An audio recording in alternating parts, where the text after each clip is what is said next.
The bouncer. The bouncer. The bouncer. The bouncer. Oh, I'm tired. The bouncer. Audio works. Thank you for the smoke test. Good time zone, friends. Oh, boy. End of the work week. I'm exhausted. Time to go straight to streaming. Boy, howdy. This ain't gonna make me tired. Hey, Gazpacho. Yes. One moment. I am hydrating. Oh. Howdy, Jesus. How you doing? Am I feeling okay? I'm right as rain, Whiskers. How's about yourself? No. Actually, I forgot to plug something. Since, fuck you, it's January! Is over. I've decided we need a new background. And thankfully, the wonderful Nora's Potts put out a new background for the month of February. Impressive Jay. I've been told I sound like Jay by a few people, and I don't understand it. I'm not from Milwaukee. Anyway. Oh no, why is... Oh, that's right, because of the cropping. I was supposed to be blocking the display, but you can now see it all. Wow. Just as planned. Hey. Can I see how it is? Hey, G. Let me see. I should actually... Where should I center this stuff? There. My voice is normal. However, I am not. I am far from normal. One moment. There we go. This is how it's supposed to be. Hello. How's everybody going and doing? Welcome. Hey, this backdrop only has a, it's got a few parts. It is strictly, the weather, as you can see, is moon. But there's other parts to it we can play around with. The thing I like about Nora is their style is extremely my jam, and also the assets that they sell. There's a lot of spare parts and things, so you can you can marry some things together. So, admittedly, the gem shop is it's extremely my brand. So I'm going to be grabbing bits and pieces from that and probably using it in other places. But for at least a chunk of February, we have this. We do have the chocolate place. Chocolatarium?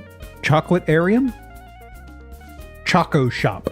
We have the Choco Shop background from last year that I can wheel out at some point. And that's got things like macaroons. Not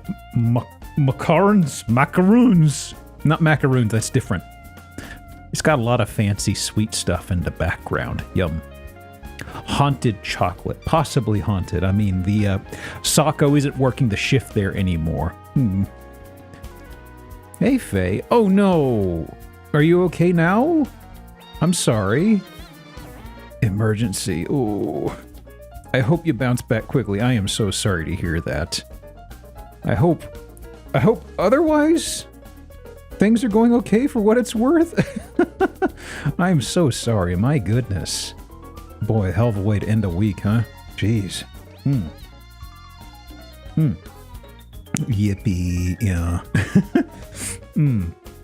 I'm actually shoring things up. Usually I do have a little bit of work in the afternoons, but the guy who I'm corresponding with is over in the Middle East, and I think he's fucked off for the rest of the day. And I've sent him some stuff early this morning before my singing lessons, and I didn't hear back from him, so I'm like, well, I think it's weekend time for me. Clocking out early, don't tell nobody. Yippee for Celeste. I never actually beat the original Celeste. Honestly, I'm a Celeste scrub, and about 3/4 of the way through, I did toggle on the cheats, and then I started doing... Well, I mean, it wasn't as fun when I turned on the cheats. It was basically like, do I want to stay aggravated with this, or do I want to sleepwalk through the game? And I kind of went, you know what? I'm good stopping here. I got my money's worth. But I am curious because the N64 thing was done within the course of like a week, apparently. So I'm really curious about that. Generally not one for hardcore platformers. Yeah, it was like some of the coordination I was flubbing, but I really appreciate what it was doing. A lot more than like, honestly, this may sound blasphemous, but I appreciate what it was doing a whole lot more than Super Meat Boy. I don't know. Something about Super Meat Boy didn't click with me. Use the assist mode like infinite stamina nearly from the start. Ah, I gotcha. Seeing examples? Oh no, it is too rough right now. I'd like to do something with it, but frankly, I'm more the mind of using it as like a tool, and then leveraging that and like maybe some of the saxophone covers that I will some point soon start chipping away at. I don't know. It's kind of one of those things with the job stuff where I am on a time bandwidth issue, and right now it's like I need to start clearing shit off my plate. Hence the studies. Once I get the studies off of my plate and I've cleaned up my resume and it's just job hunting and just zombieing through my current job, that is going to be a huge weight off my shoulders, and that's when I'm really going to hit the instrument stuff harder, because I cannot begin to emphasize how much this is gnawing at me. No longer clocks with Edmund McMillan either, as according to the recent tweet, he no longer has that IP. Which IP exactly? Oh, the Super Meat Boy, I gotcha. Looking at apartments, state capital, surprisingly decent one-bedroom. Maybe soon workplace. My price range is good. Well, fingers crossed. Hope that works out for you. It's always a stressful situation, you know, trying to find a place that's near your location of work. Like, I have a home that I can't really move from easily, and I've had offices relocated multiple times since lockdown, and every single time it happens, I'm just like, oh god, this could become a nightmare because I'm inside of a hell city, and it's like, oh yeah, we're just moving like 2 miles in a certain direction. It's suddenly like, oh no, my commute is going to be a nightmare now. No, you're doing singing lessons. Technically a trained opera singer. Oh Jesus, I didn't realize. Yeah, it's something I've wanted to do for a while, and I've bounced off teachers in the past. That was the big thing for me. So woodwinds and stuff like that, I'm self-taught, and I've got blind spots in my knowledge, and some stuff I pick up. I mean, YouTube has made it so much more straightforward, thank God, for figuring out a lot of instrument stuff. Singing, I cannot do that blind. I absolutely need a teacher. And I've bounced off 3 teachers, I've had 3 teachers. I've bounced off 2 previous. And the one I have right now is like, finally a good fit. So I am for the first time, I am finally happy. We are literally only a month in, but at this point I'm like, okay, yeah. This person's great. The previous ones, honestly, I lasted with them for about 6 months and 4 months respectively, and I did not look forward to those lessons. Nothing against them, but it's just that it wasn't a fit. You know what I mean? I was kind of feeling like, God, it's almost like I'm throwing this money away. I was making some progress, but also I just wasn't enjoying it. And they were getting into, okay, let's start practicing songs.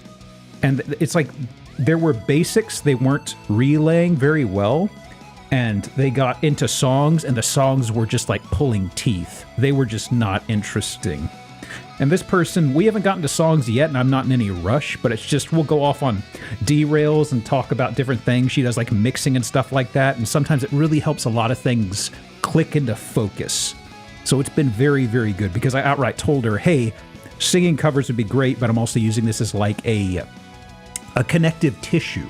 So we're also doing a lot of little piano stuff on the side. So it feels great. I'm really filling in a lot of potholes in my knowledge, but also being able to actually sing would be quite nice. But I'm not rushing toward that with the single focus, you know?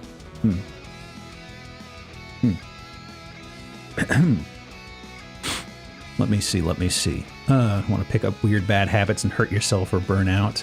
Yeah. Singing. I know singing in particular, you could really injure yourself.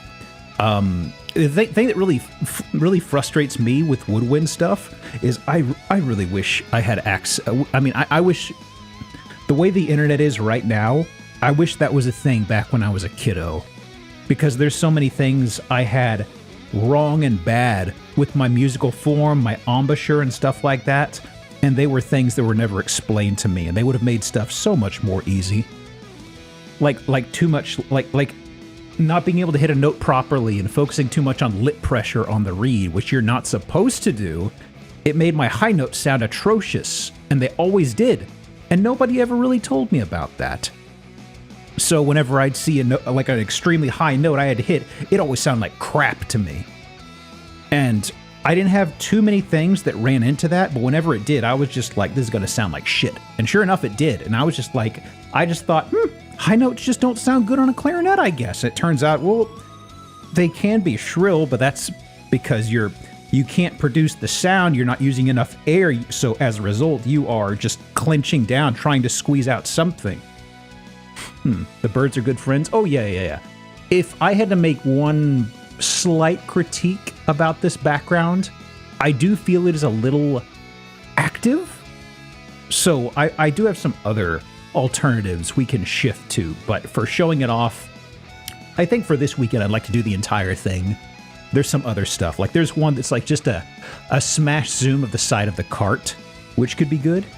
It's busy, but not in a bad way. Yeah. I would have liked it if there was a night and a daytime thing, but I understand that Nora can only do so much. And they already put out some good stuff every few months or so. Trying to learn cello since I was a kid, but I can't read sheet music. Sheet music reading is hard. It's definitely hard. I've always struggled with sight reading. And that's something the teacher I'm dealing with right now is kind of easing me into, is a little bit of sight reading. Like it's kind of just basic stuff right now. Like what we were doing this morning was just basic solfege singing, like do, re, mi, fa, sol, etc. in place of just, sight reading of notes. So we would start on just like, I think it was just like what were we starting at? Like C3 or something like that. We were starting as there for do, and there'd just be a chain of notes going up along the chain of solfege, just pitching through there. And it's good because week to week, I am finding issues, and something she's been very good at is giving...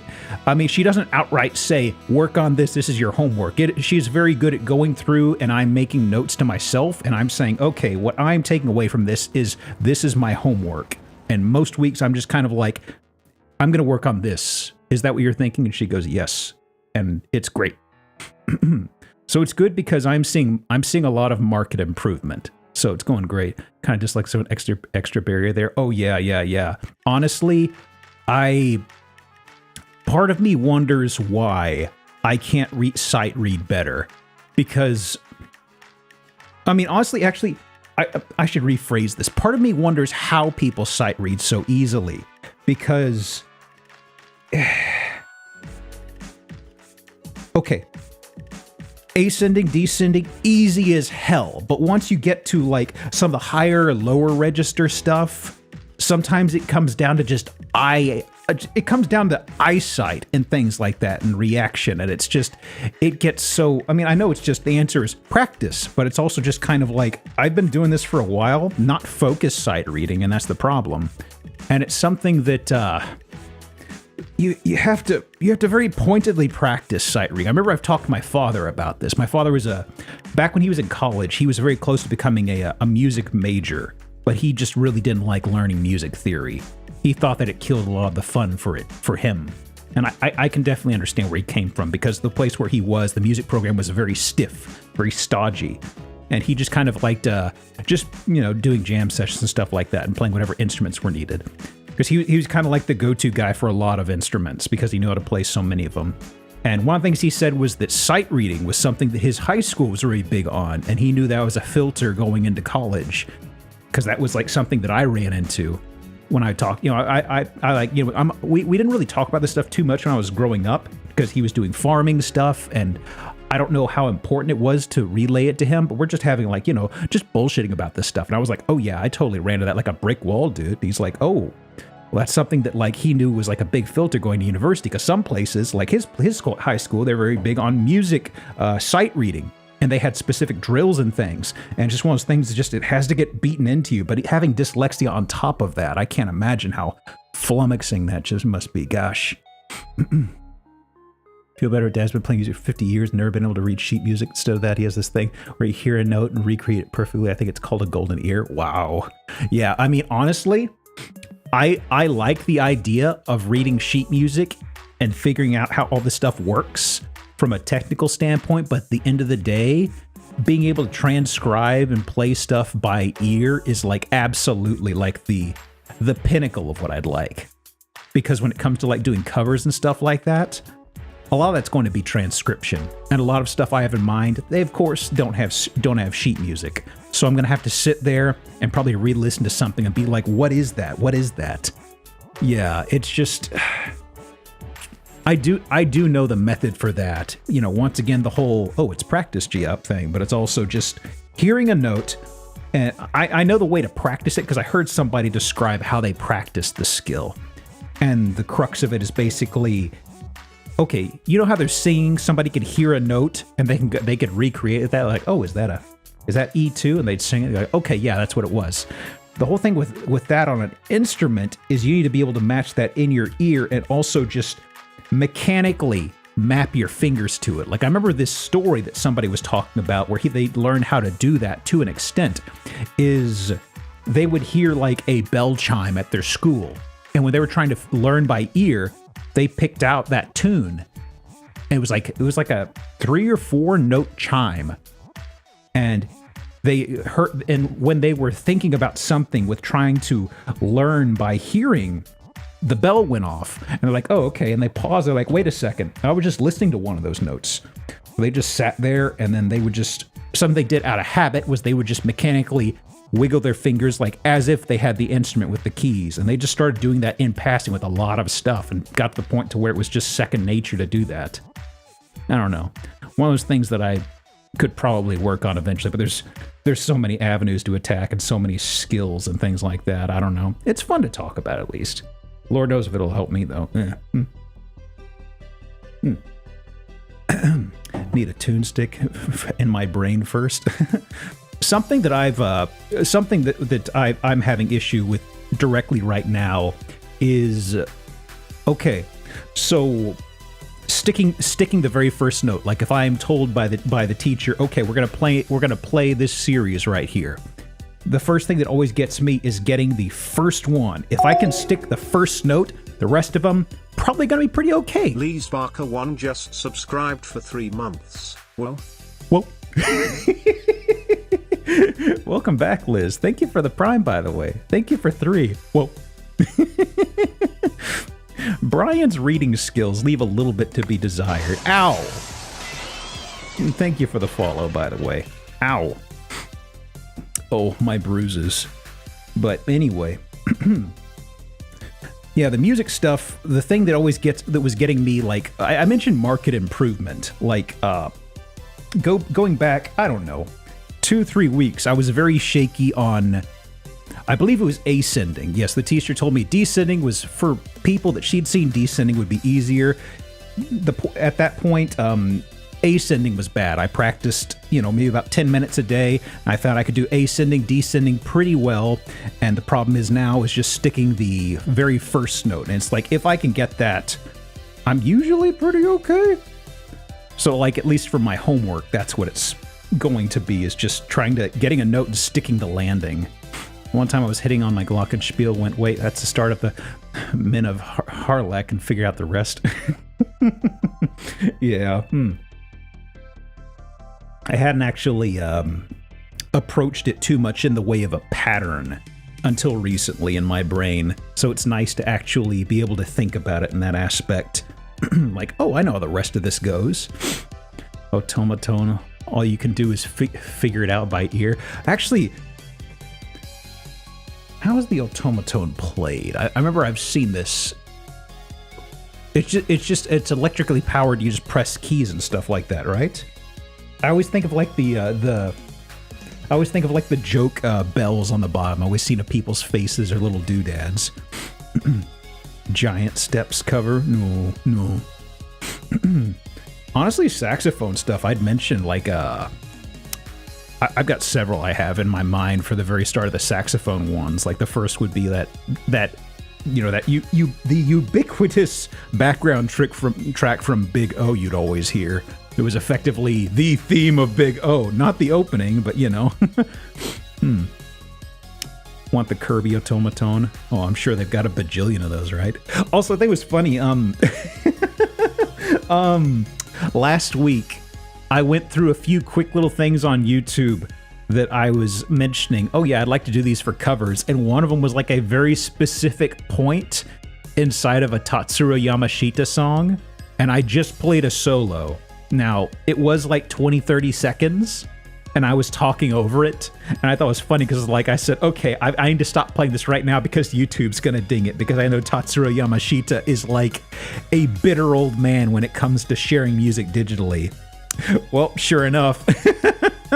Only problem with that VOD. Hey, by the way, I saw you play a little bit of Tatsuro Yamashita in there. You can't do that.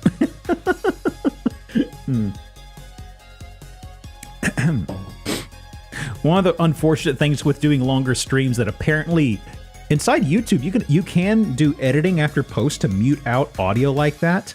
It seems like once your VOD gets beyond 4 hours, 4 or 5 hours, it just doesn't want to do that anymore. It says, no, it's too long. I thought it was very funny, though, because I was like, oh no, it's probably going to pick it up from this. Yep, it did. He's a Luddite when it comes to stream music. Absolutely, absolutely. He despises streaming music. And I know a lot of his stuff on YouTube tends to get ripped down, which is unfortunate, because there have been a number of times there's been a creator I know of who is very against that stuff, and I'm like, their stuff shit anyways, but in this case it's like, man, I really like his stuff. I think the other thing that makes it painful is that this is somebody who's overseas, not domestic. So even if the record stores were booming, like let's wind the clock back a few years, and let's say the internet wasn't a thing, you want to find this stuff. You couldn't find Tatsuro Yamashita. You couldn't find that shit anywhere a number of years ago. I mean, the internet's the whole reason that it's kind of well-known outside of Japan, honestly. I say well-known. I'm sure there were probably pockets of people who were big Tatsuro Yamashita fans in, like, you know, middle of nowhere Ohio back in, like, the late 90s. Who can say? Let me see. So, I'm checking something on the side here. He was expensive even before the city pop boom. Really? Hey, DJ. Yeah, I figured you'd be you'd probably be a very good well of info on this stuff when it comes to like vinyls and stuff like that. Actually, I know you've always been a big vinyl head. So I know there's the city pop boom, which is something largely from the past, I want to say 10, a little over years, like maybe close to 7 at this point, where it's kind of lit on the internet. Was a lot of the stuff that got famous stuff that was kind of old hat to you at that point? Because I figured you were already pretty well invested into stuff from the city pop era by that point, I believe. Because I remember you sent me like a Kei Ogura album, like the tracks from it for a birthday, which was really blew me away because I couldn't find that shit anywhere. Some songs, others are a surprise. Ooh. By the way, genuinely, I very much appreciated that Kei Ogura thing quite a lot, because I remember I could not find any of his music anywhere. It's very interesting how accessible so much of the music is these days. I was talking to Yokai. You know, for the folks who don't know, Yokai is a very wonderful friend of mine. They also drew The Rock right here, the wonderful artist of the channel. And I remember talking with them because we were discussing like anime openings and stuff like that. And one I recalled was, it's just something that doesn't happen anymore, and I am so grateful people don't have to deal with this bullshit anymore. But we were talking about openings to animes, and one of them, if people haven't seen it, is like the, so Record of Lodoss War. I'm sure y'all have heard of it. I'm sure you've probably seen it. There's the OVA, which is like the definitive Lodos thing. There's a TV series that was made sometime later, which is kind of...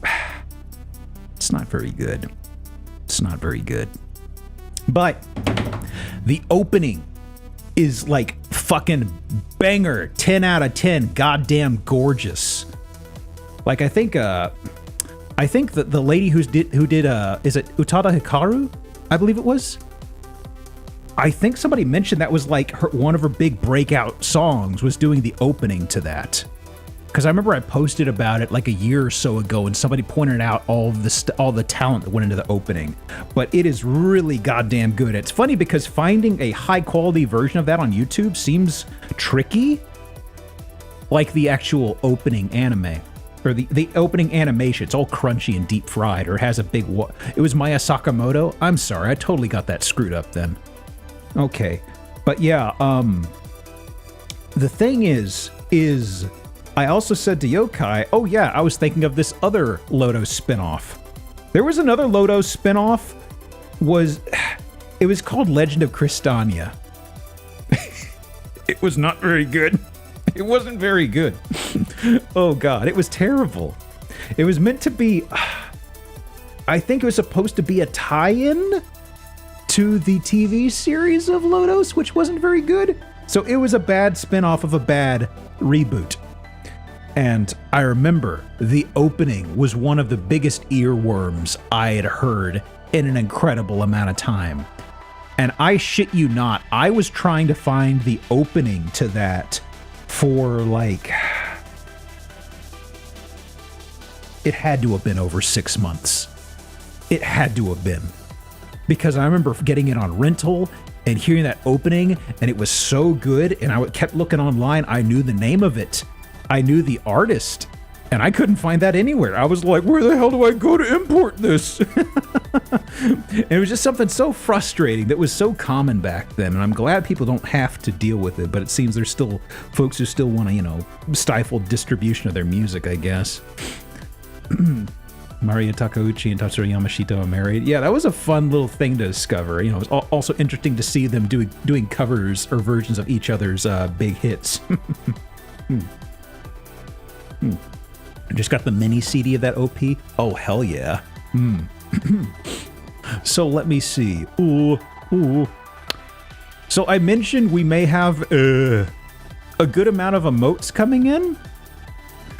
I didn't know what to expect, but it sounds like Lavender... when I say Lav, I'm talking about Lavender, the person who I've gotten to do... Okay, there's the pixel art emotes. The pixel art ones are by Brian. Lav is the one who does all the hand-drawn ones, with the exception of the current animated one. So like the point, the eyes, all that stuff, those are all by Lav. And I didn't know when she would get to the emotes, but it sounds like she might have already started on them, so that's a surprise. I was expecting to be months away. So keep your eyes out. I haven't gotten like a draft, and I've sent her like a whole bunch of them. But we'll be having a whole shitload of those. Because like I said, Lab was somebody I had my eye on for commissioning for this stuff. Ever since that trial run back in... I had the trial run of her emotes back in like July. And right when I got those out of her, she started her grad school work. And I was just like, okay, I'm absolutely going to send her... Well, one moment.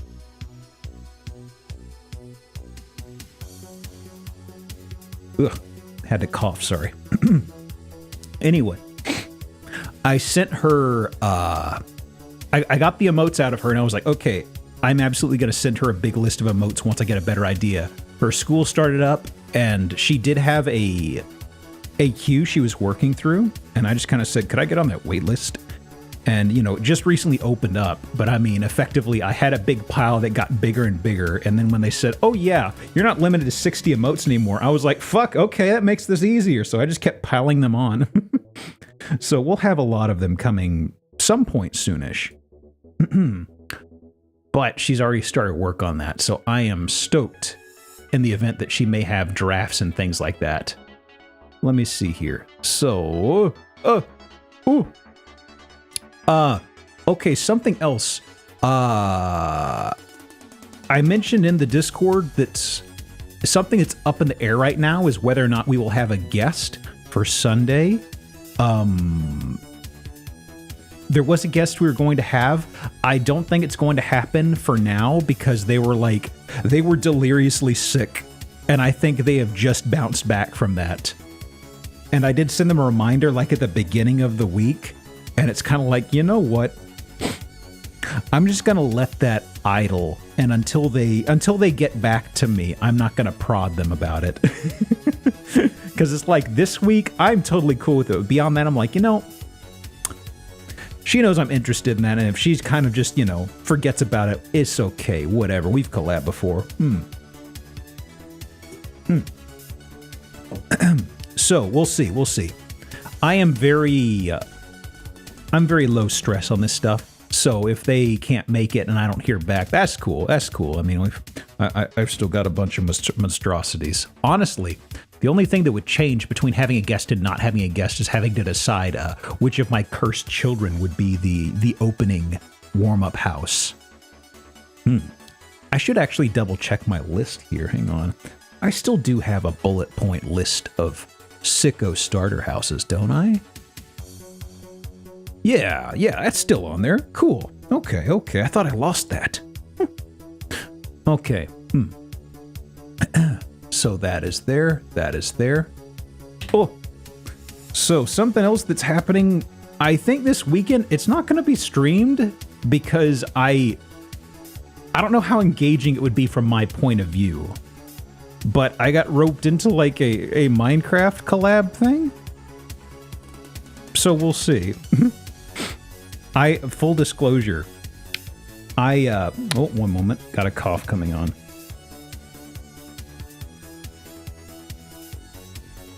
Pardon. So full disclosure, I told them this and they're cool with it. The last time I played Minecraft was when I bought my key. I played it for like a week and then that was it. I tried to come back to it like a year or two later, but I booted up the game, I looked at some videos on stuff, and there wasn't any good on-ramp because it was like everybody... So this is the thing with a lot of YouTube stuff on Minecraft. Some people start on the super basic kitty stuff, like here's how to build a pickaxe. And it's like, yeah, I know that. And then there's other channels where they just immediately jump to really sophisticated stuff. Sandbox game in like 05. It is so intimidating. Like I've seen some stuff in that looks fun. Like somebody doing like I know something some folks have done is like treasure hunting, which sounds like a fun thing because there is I think it was treasure mapping, like a treasure map thing. And I know that Ultima Online had a very fun system for that. And the problem is it was a very high risk. And I've often thought about trying to get into Minecraft and just playing that whole, search for treasure and get, magical little doodads and things like that. It'd probably scratch the same brain itch. And every time I look into it, it is kind of like there's two levels of tutorials. One that's way too basic and one that is like, okay, you've been playing Minecraft since you were 10 years old or younger. Here's a tutorial on an advanced strat. Every single word inside of this is going to be assuming you've already got this requisite baseline knowledge. It is so wild.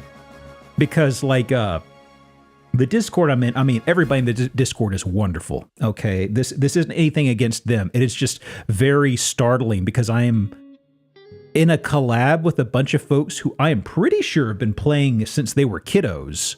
Or at least, earlier in their teens. But rarely anything in the middle. That's what I have felt. It is out there, but anytime I try digging, anytime I try looking around for it, I can't find it, man. So it's like, oh yeah, I'm following along just fine. This is basic. All of a sudden it's like, okay, hold on. You lost me. Basic ALU and redstone. Check out Vintage Story, similar voxel survival craft game, has accurately modeled tectonic activity, weather. Ooh, Vintage Story. Hang on a moment. Would this be Steam or would this be a more itch.io thing? Hang on. I feel like I've heard of this before. Have I seen images? Vintage story. Okay, this would be a general Google thing. Hang on. Here's how to get Doom. Yeah. It is wild times. Okay, I don't know if I've actually seen this before, Faye. Huh. Let me see here. Huh.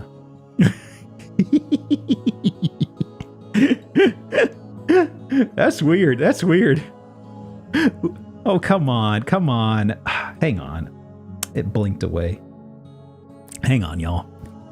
They have a picture on the itch page, and it's funny because they look Minecraft-ish, but their limbs. There's something about the limbs. They're weirdly long. It's like an alien trying to pose as a Minecraft person. I can't quite articulate it. It's just like, they look a little extra noodly, don't they? I mean, these ones also look a little sickly, but well, that's just what living off of just grass and dirt will do to a person, I guess. Getting Doom to run things is an incredible tradition. Oh, absolutely, absolutely. I can appreciate it. Doom Hixie is my custom gender while setting up my profile. Player characters aren't human, they're just seraph. Aha, I see. Let's see. So yeah, it is. I am hoping it will be a good learning experience, you know? Because I feel like part of this is that maybe I just need some people to handhold me through some stuff. My only concern is that I've already kind of told them, oh yeah, I'm going to be a lead weight. Not on purpose, but I mean, by nature, and also just because, hey, I'm practically new to this game. I like the extreme basics I know are so basic, it's like, okay, you basically don't know anything.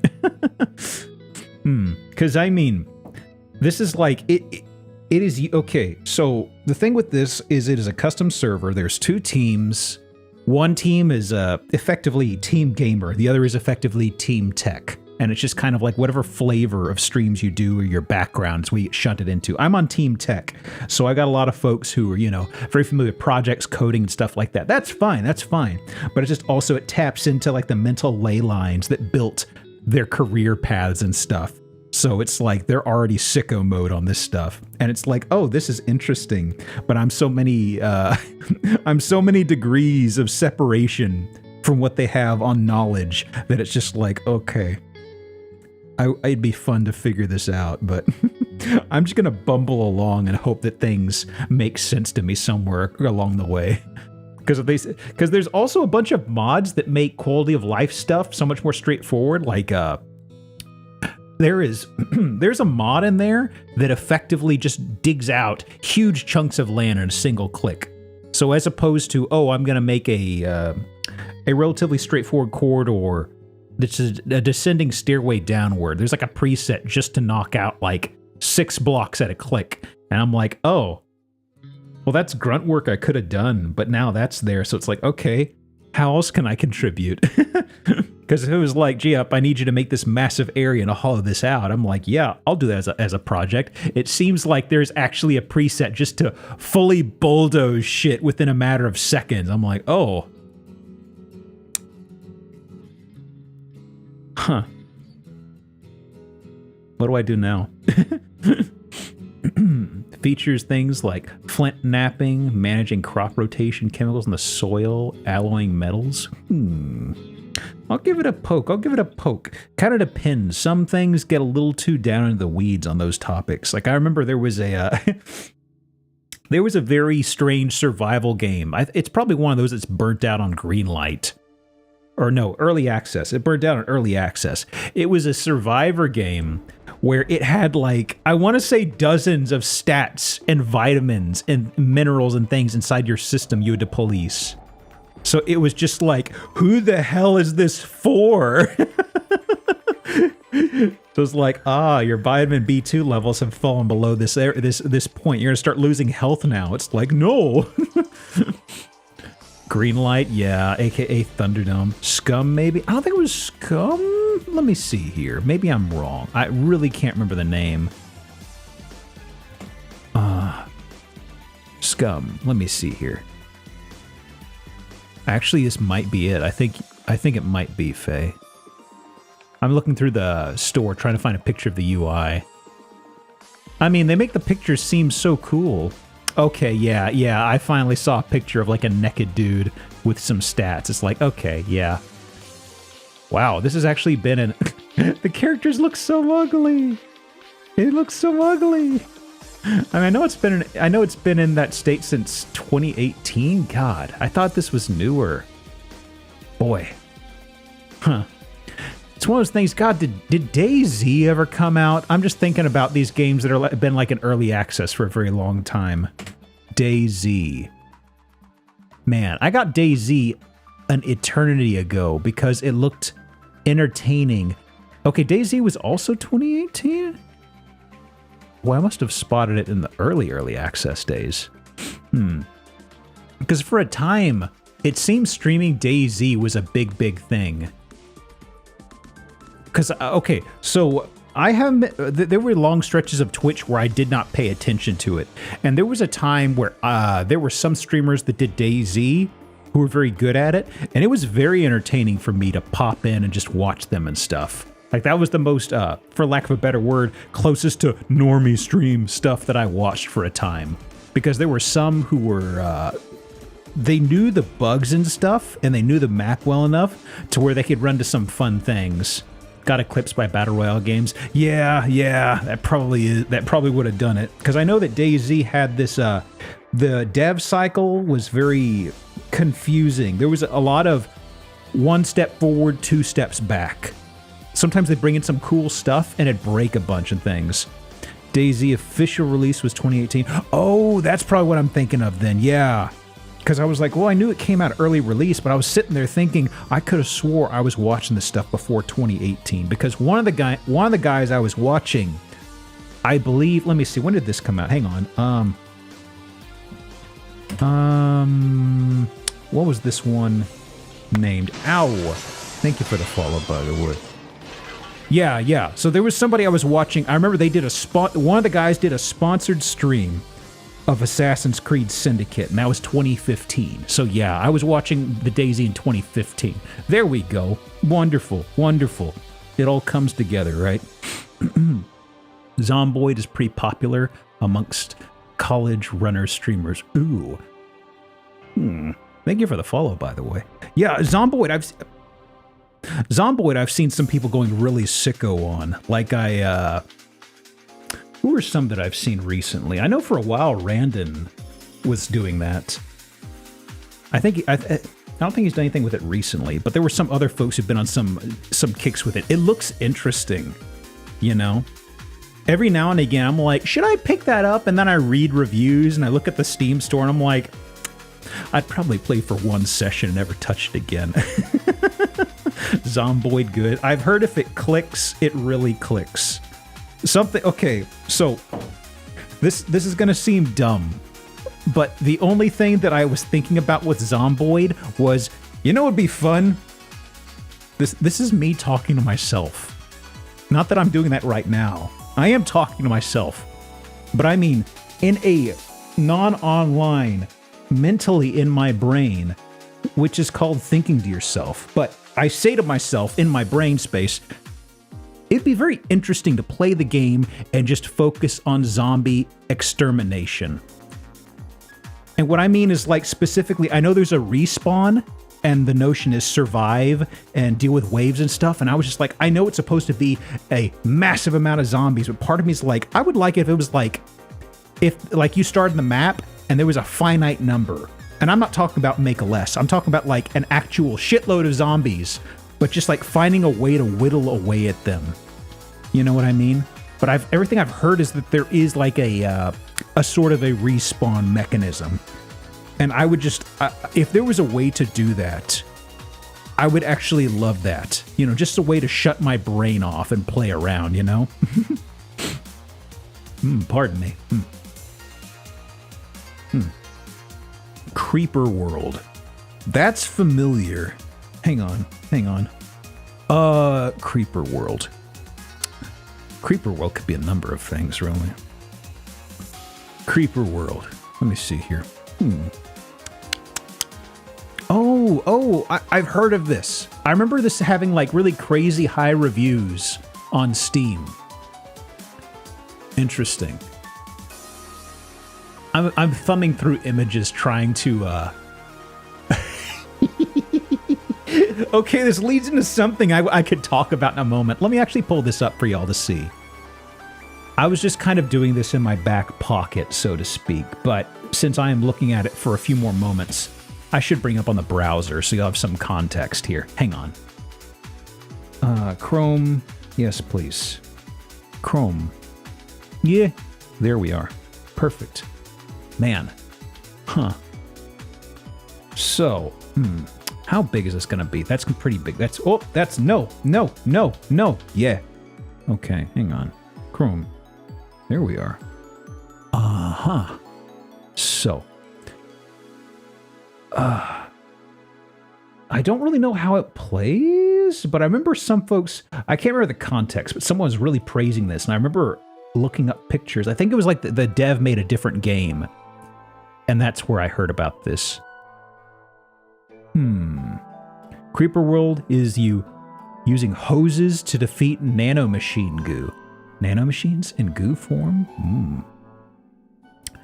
Creeper World's a tower defense real-time strategy game developed by Knucklecracker. Players must survive on the titular. So the purple Kool-Aid is the danger mass, is what you're telling me, huh? Aw. Curious. Rises up to the playing level and attempts to destroy the base of operations. Huh. The only thing that I'm kind of a little stodgy about with that is the tower defense thing. Partly because I'm just not very skilled at tower defense games. Don't ask me about my time with balloons. Don't ask me about balloons. It was miserable. Anyway. You must strategize to defeat the creeper spawns. Enjoyable game revisit on occasion can be good head empty game. Ow! Thanks for the follow, by the way. A head empty game. I mean, my idea of a head empty game is usually like the risk of outing my own ass. Power Wash Simulator.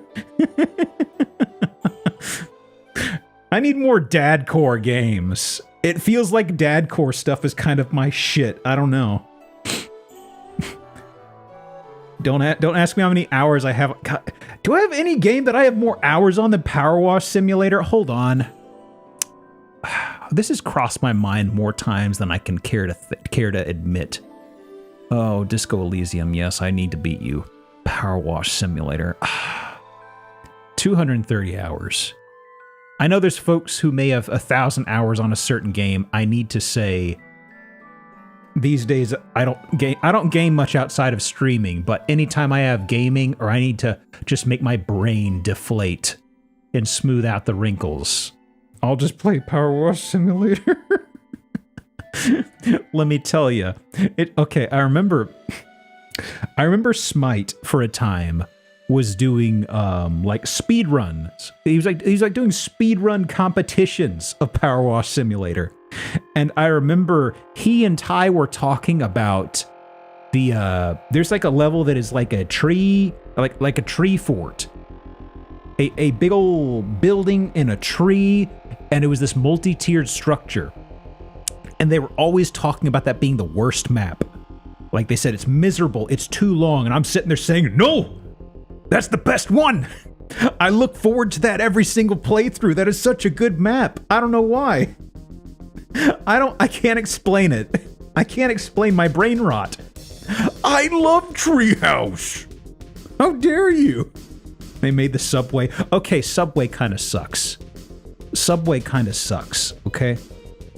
Subway is way too monotonous. The Treehouse, there's a bunch of weird shit all over the place. Subway's just like, it's mirrored, symmetrical. Everything is like 5 billion meters long. I don't know. Yeah, it's funny because you'd think, oh, Jim, you probably love the Subway. No, I don't. I'm sorry. It is what it is. Civ 5 766, Elite Dangerous 661, Civ 6 531, Stardew 412. Wow. How much do I have in Stardew? Hang on. It's like, okay. Team Fortress 2. I feel like I have played Team Fortress 2. Okay. I barely played Team Fortress 2 at all. But when they made hats, there was this whole thing where you could idle in a server and get hats. They supposedly penalized people for that. Or they gave you an angel halo if you did not do it, and they gave you a broken halo if you did. I did not get caught, but I was idling for hats. So even though my playtime is okay, it's not so bad. It's 54 hours, but I should emphasize this is with a tight group of friends, and I think I did overnight like a couple of times. So I remember looking at that, and I was just like, I barely played that fucking game. Why do I do 54? Oh, that's right. It was different. I was there. Idols weren't the problem. Uh-huh. I gotcha. I thought there was like something where they somehow detected it and gave out different hats depending upon which you were in. Let me see here. So, the other one that would have been high up there. The other high offender would have been Path of Exile. Oh, Path of... Really? Huh. Okay. Path of Exile's 255. That's got 30 hours on Power Wash. Huh. Well, I mean, it has been out a lot longer. But still. Those two games are like time vampires for me. I know this is quaint to the folks who have like double that for a typical game, but I just need to emphasize I can't play that long. Like from a time and also just drive, my brain's kind of like, I'm good. External program that mimicked it. Oh, that's what it was. Okay, I thought it was just idling. Okay, I didn't know that. Warframe 1005, Shipbreaker. Okay, Shipbreaker whips ass. Shipbreaker's really goddamn good. What did I have for Shipbreaker? Shipbreaker is going to be one of those big time vampires to me eventually. It's only 66 hours for me. But full disclosure, I'm absolutely going to install that at some point soon. Absolutely. Shipbreaker is so goddamn good, y'all. Like, okay, the gameplay loop is extremely good. Shipbreak, okay, the story, I understand and resonate with the message. But the characters aren't very good. The characters aren't very good. They really aren't. I know the one who's meant to be the big pro-union character. It's just like her entire personality trait. And I want to say, I am pro-union. I am very pro-union. But it's just like she extremely leaned into it, needles people all the time. It's just kind of like, chill, come on. Weaver is the best character. Yes. Weaver is absolutely a fantastic character. Especially because he is so goddamn tired. He's like, I know, you gotta calm down. This guy's not gonna reason, okay? Pardon me. That's always a funny thing, you know? Let me see. Whoops. What is this? Oh, that's just a plug. Okay. I got an email in my streaming thing, and I was like, oh, is this important? No. Okay. 1 second. I need to get my things rearranged. Also, hey, Doc, if I didn't catch you. Watch Mint play Shipbreaker. Oh, yeah. I know she was playing it for a bit. I'm guessing she probably got through the story. But man, that is such a... If you like Power Wash Simulator, Shipbreaker is very good for shutting the old brain off. Somebody else mentioned Lawnmower Simulator. I definitely played that on here at one point. Okay. I definitely played that on here. The one thing that I will complain about with the Lawnmower Simulator is the maps and the loop is way too limited. It is extremely way too limited. Like, they should have had, like, more stuff to upgrade and more maps. I'm not talking about, like, umpteen bajillion skill trees to upgrade your dad. I mean very much, you very quickly hit the point of, oh, I've kind of seen everything, haven't I? I don't know. Barn find simulator? Hang on. Is this 2 hour 2 mix? This is Rainwave right now. It's got OC Remix playing. Barn Finders is rad. Hang on. Steam. Yeah. Barn Finders. What the shit? Huh? What on earth? Ooh, Kurt Beard. Look at it, boy. Look over here. Sebastian. Duke Tucker. Lady Dragon and Dark Samantha. Okay. Open gift. Talk to your uncle. American Dream DLC. What? Huh?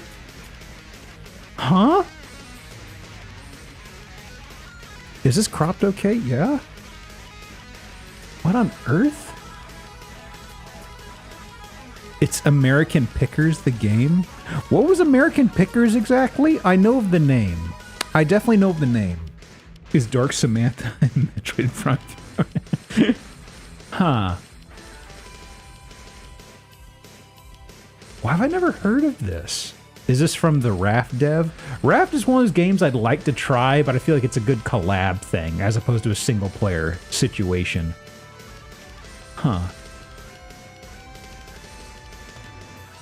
Oh, this is the same person who did Gas Station Simulator? I did get Gas Station Simulator, like, on... Did I get it on release? I might have gotten it on release. Exploring rundown shacks and stuff for random tchotchkes and doodads and selling them out of old gas station to yokels. It's actually really engaging. Huh. Let me add that to my list. Hang on. Thank you for the suggestions. That is something I can probably try out at some point. Barn Finders. Wishlist, yeah. I'll give that a gander. Or a goose. Hang on a moment. Oop. Oop.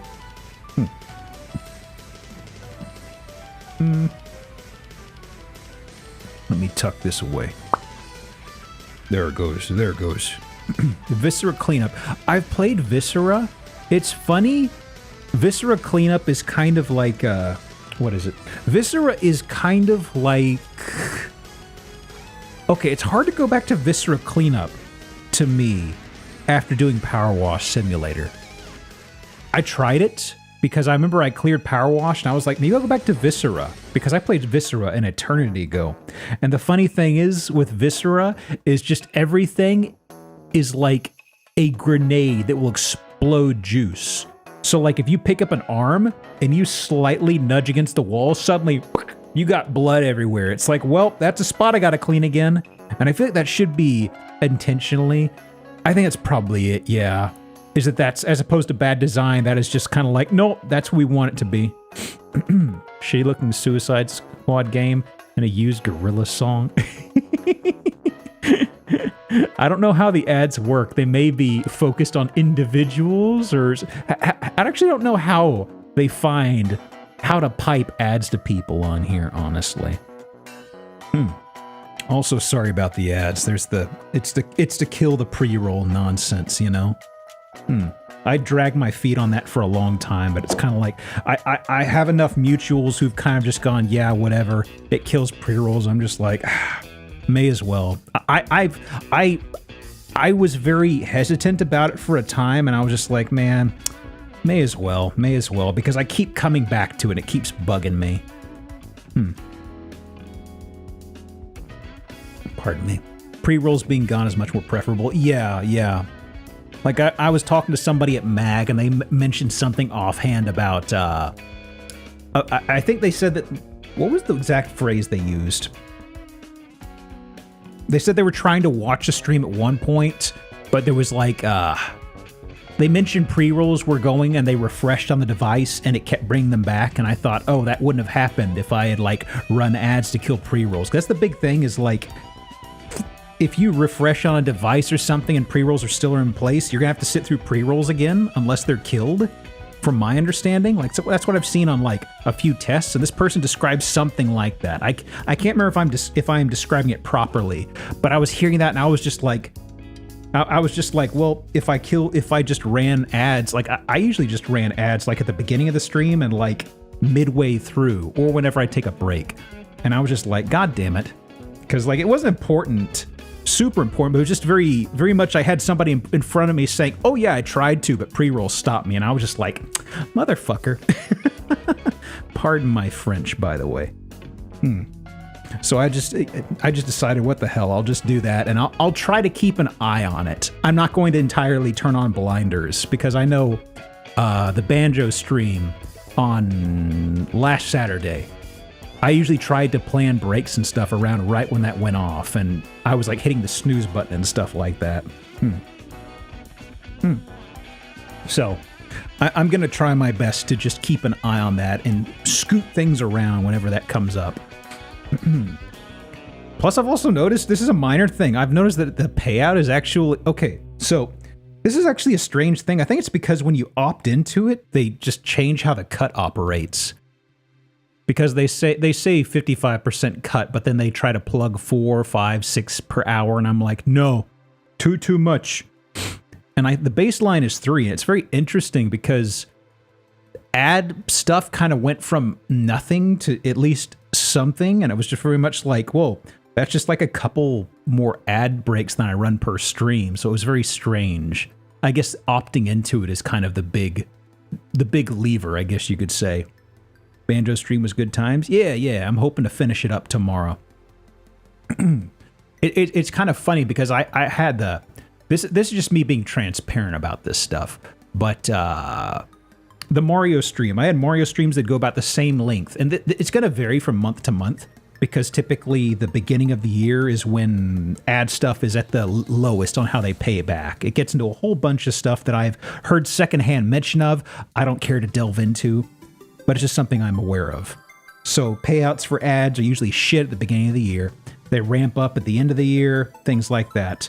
And what I thought was interesting was just looking at the difference as soon as I flipped the switch for it. And I was just like, huh, they actually really just hold back until you flip the switch. Fuck you, it's January. Exactly. Because it was like the Mario streams that I did throughout the last month. Very good CCV turnout and all that stuff. Pretty much the same for Banjo-Kazooie, but it was quite literally, oh, ads are paying like 6 to 7 times as much. And I was just like, huh, okay. Well, that goes towards the editor, I guess. Little things like that.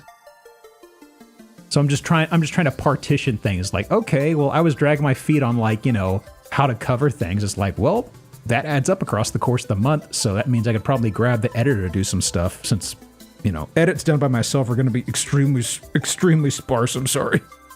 How far did you get in Banjo-Kazooie? The last level was the ice level.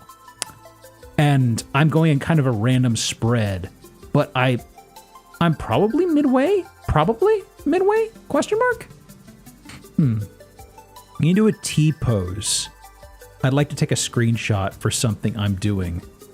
Do you need against a... I can do that pretty quick, actually. Hang on. Let me see. Turn that off, because I've just got like a little thing here where I could just toggle that. Hang on. This should be node graph, and there should just be a basic animation. Expressions. No. Did I still have this here? Hang on a second. Yeah, here we go. Hang on. And... Nope, that's not right. That's a T-pose dance. Where's basic T-pose? There it is. There it goes. How do I... Hang on. There we go.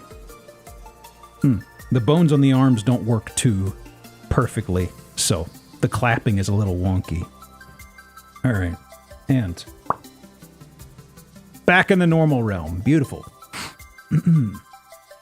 Freezeezy Peak is World 5 and 9. Yeah, I was thinking I was probably about midway. There were some things in Freezeezy I really wasn't enjoying. Particularly, it was the dive bombing at the bullseye on the top hats for the snowmen.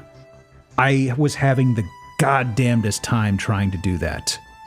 I got it in the end, but I really had to save scum. So I really had to just really focus down on that and be like, okay, just gonna try again, eh? Road gets bigger road gets bigger as you've seen. Each one progressively, I guess. Big Bomb's the most finicky. Yeah, it is. I think I eventually figured out how to hone it in, but it was just kind of still like it was difficult, to put it lightly. Let's see. Where is my stuff? So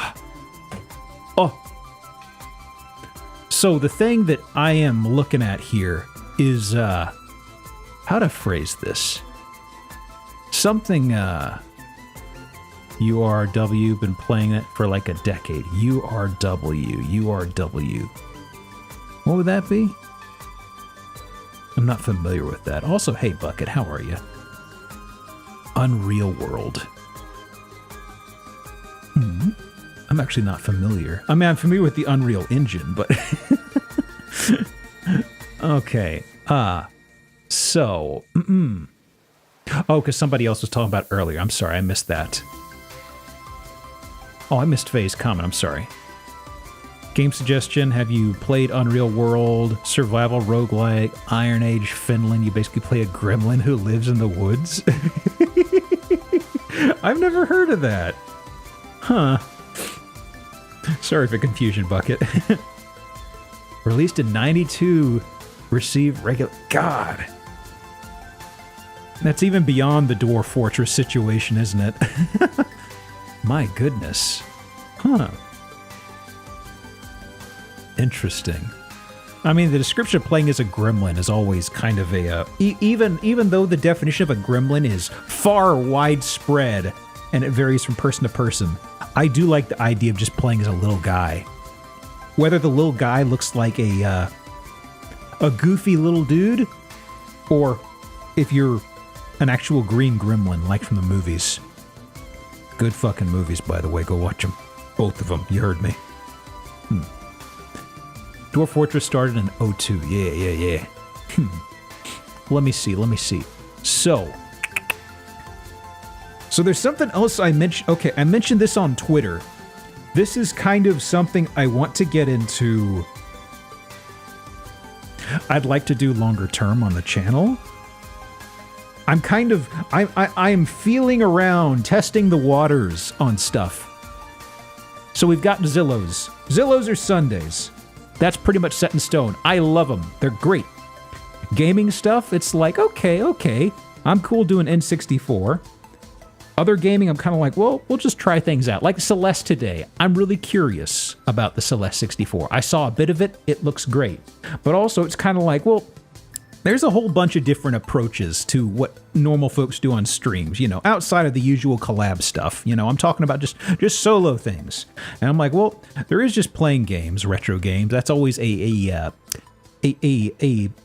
decent enough thing to come to. Playing newer games are spotty, And I know there's the one thing that's the React Andy meta. I've briefly tried that in various shapes and forms. I'm not very good at it. Some people could put on something from YouTube and talk over it or do something. I'm kind of like, I don't know. I just kind of like shutting my brain off and weighing in with things. Nothing political about the usage of it, because I feel like there's several folks who use it fairly fine on here. It's just kind of like, I've been kind of like, what else could I do on here? The music stuff's going to take time. And that's going to be edited in post. So the other thing, funniest moments, Gremlin 2, you won't hit unless you've seen Gremlin 1, sheer self-awareness. Oh, yeah. Yeah, they're aware of so many things, like the girlfriend mentioning having like a traumatic story, and Billy or somebody totally interrupting her. Also, I was kind of curious why they brought the Futtermans back. Like, they weren't the same actors, but... Silly Dream. I was still loopy aesthetic. You did a special Zilla stream where you showed off shitty houses built in The Sims. I mean, shitpost Zillow things are always fun, but it's kind of like I'd need to bake or percolate on something, you know? I feel like The Sims one would be, I've been thinking about weird things like that. Trust me. The April Fool's stuff, I don't think I've got anything for April Fool's. I'm always open that stuff. Interested, excited to see what comes out of Celeste 64, full source code along with it. Oh, wow, really? Huh. I mean, the fact that it was supposedly done in a week is really jarring to me. Like, that is crazy. How's the reverse hyperbench treating you? I haven't been able to do much with it, actually. I'm surprised you remembered that.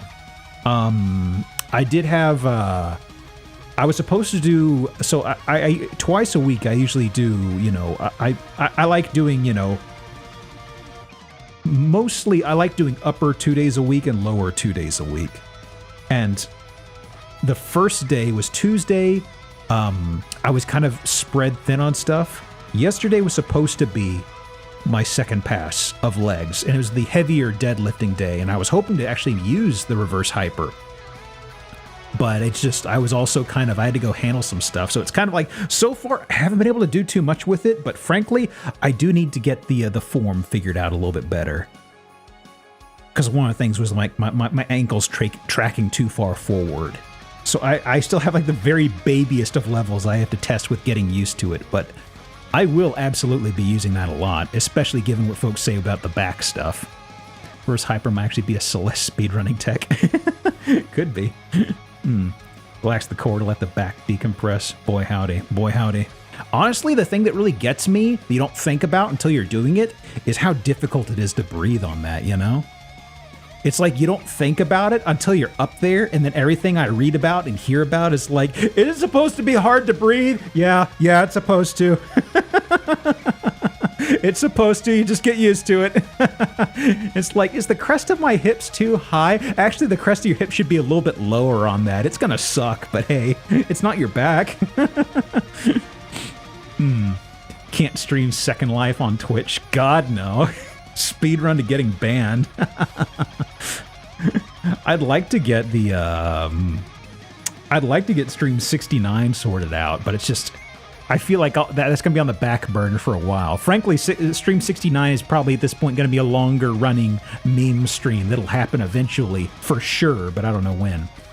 House Flipper. No, the thing is, I would like to do a one-off as a strange idea, but it's kind of like playing into the bingo thing we already have.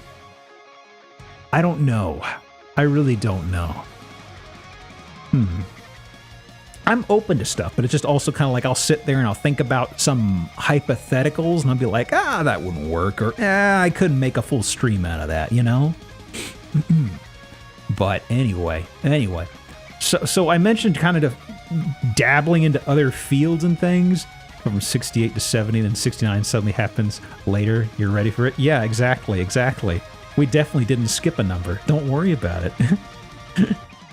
Sims 4 base game is free. I know it is, yeah. But it's just kind of... I don't know. I mean, like, putting me in the driver's seat, I feel like there's only so much creatively I could do funny in that. And I don't want to rely too heavily on making people submit houses and stuff like that, you know? I feel like it'd be something that'd be okay for a stream segment. Maybe packaged in a certain way. Possibly. Not shooting it down, but it's just one of those things that needs to ferment a bit, I feel. Okay.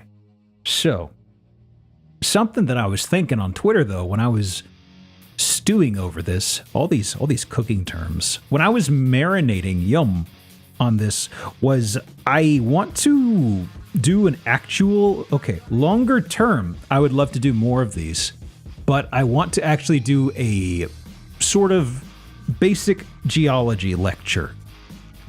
Okay.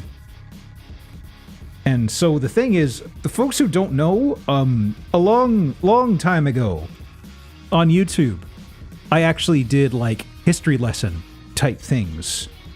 Like this would have been like 2011 or so. And it's just one of those things that, like, as time marched on, and the software became a little more approachable, and YouTube became more of a content creation thing for money and stuff like that and scale, a lot of people got onto it, and it kind of became the thing of, do I want to research this and put out something very highly edited, put it out, and then find somebody who's a commenter that comes in with a PhD on this exact topic, and they go, actually, that's full of shit. You know, that was always the thing with me, is kind of like, okay, so here's the thing. I did a number of these history videos. You go back and you look in the YouTube, you'll find them around there. They were from so long. The fuck? Hang on. Oh, just a sec. What was that? Oh. Man, that scared me. I got a notification. Hang on. Let me close this. I accidentally left my I accidentally left Teams open on the side. I put it in Do Not Disturb mode, and I get a lot of random telemarketers for some reason that have my number. And I just heard a hang up sound. I was like, what the fuck? Did somebody just call me? Pulled it up. I'm like, oh, that's a telemarketer. Just close that out. Anyway, I did a bunch of just videos that were just history dumps. Primarily, I've never actually talked about why I did those. So, many moons ago, there was a Let's Play I did of Assassin's Creed 1. And one of the things that I was very pissed off with on Assassin's Creed 1, which they rectified later, was there was a lot of research, love, and effort that was put into recreating the entire stage, scene, vista, everything of the era. And they didn't really tell you anything about it. So I was just, at the time, I was on this massive sicko binge of reading up on the Crusades and history and stuff like that. And it kind of all just tethered together into this neat little package where I had this stuff hot in my head. I was already like a Let's Play deep.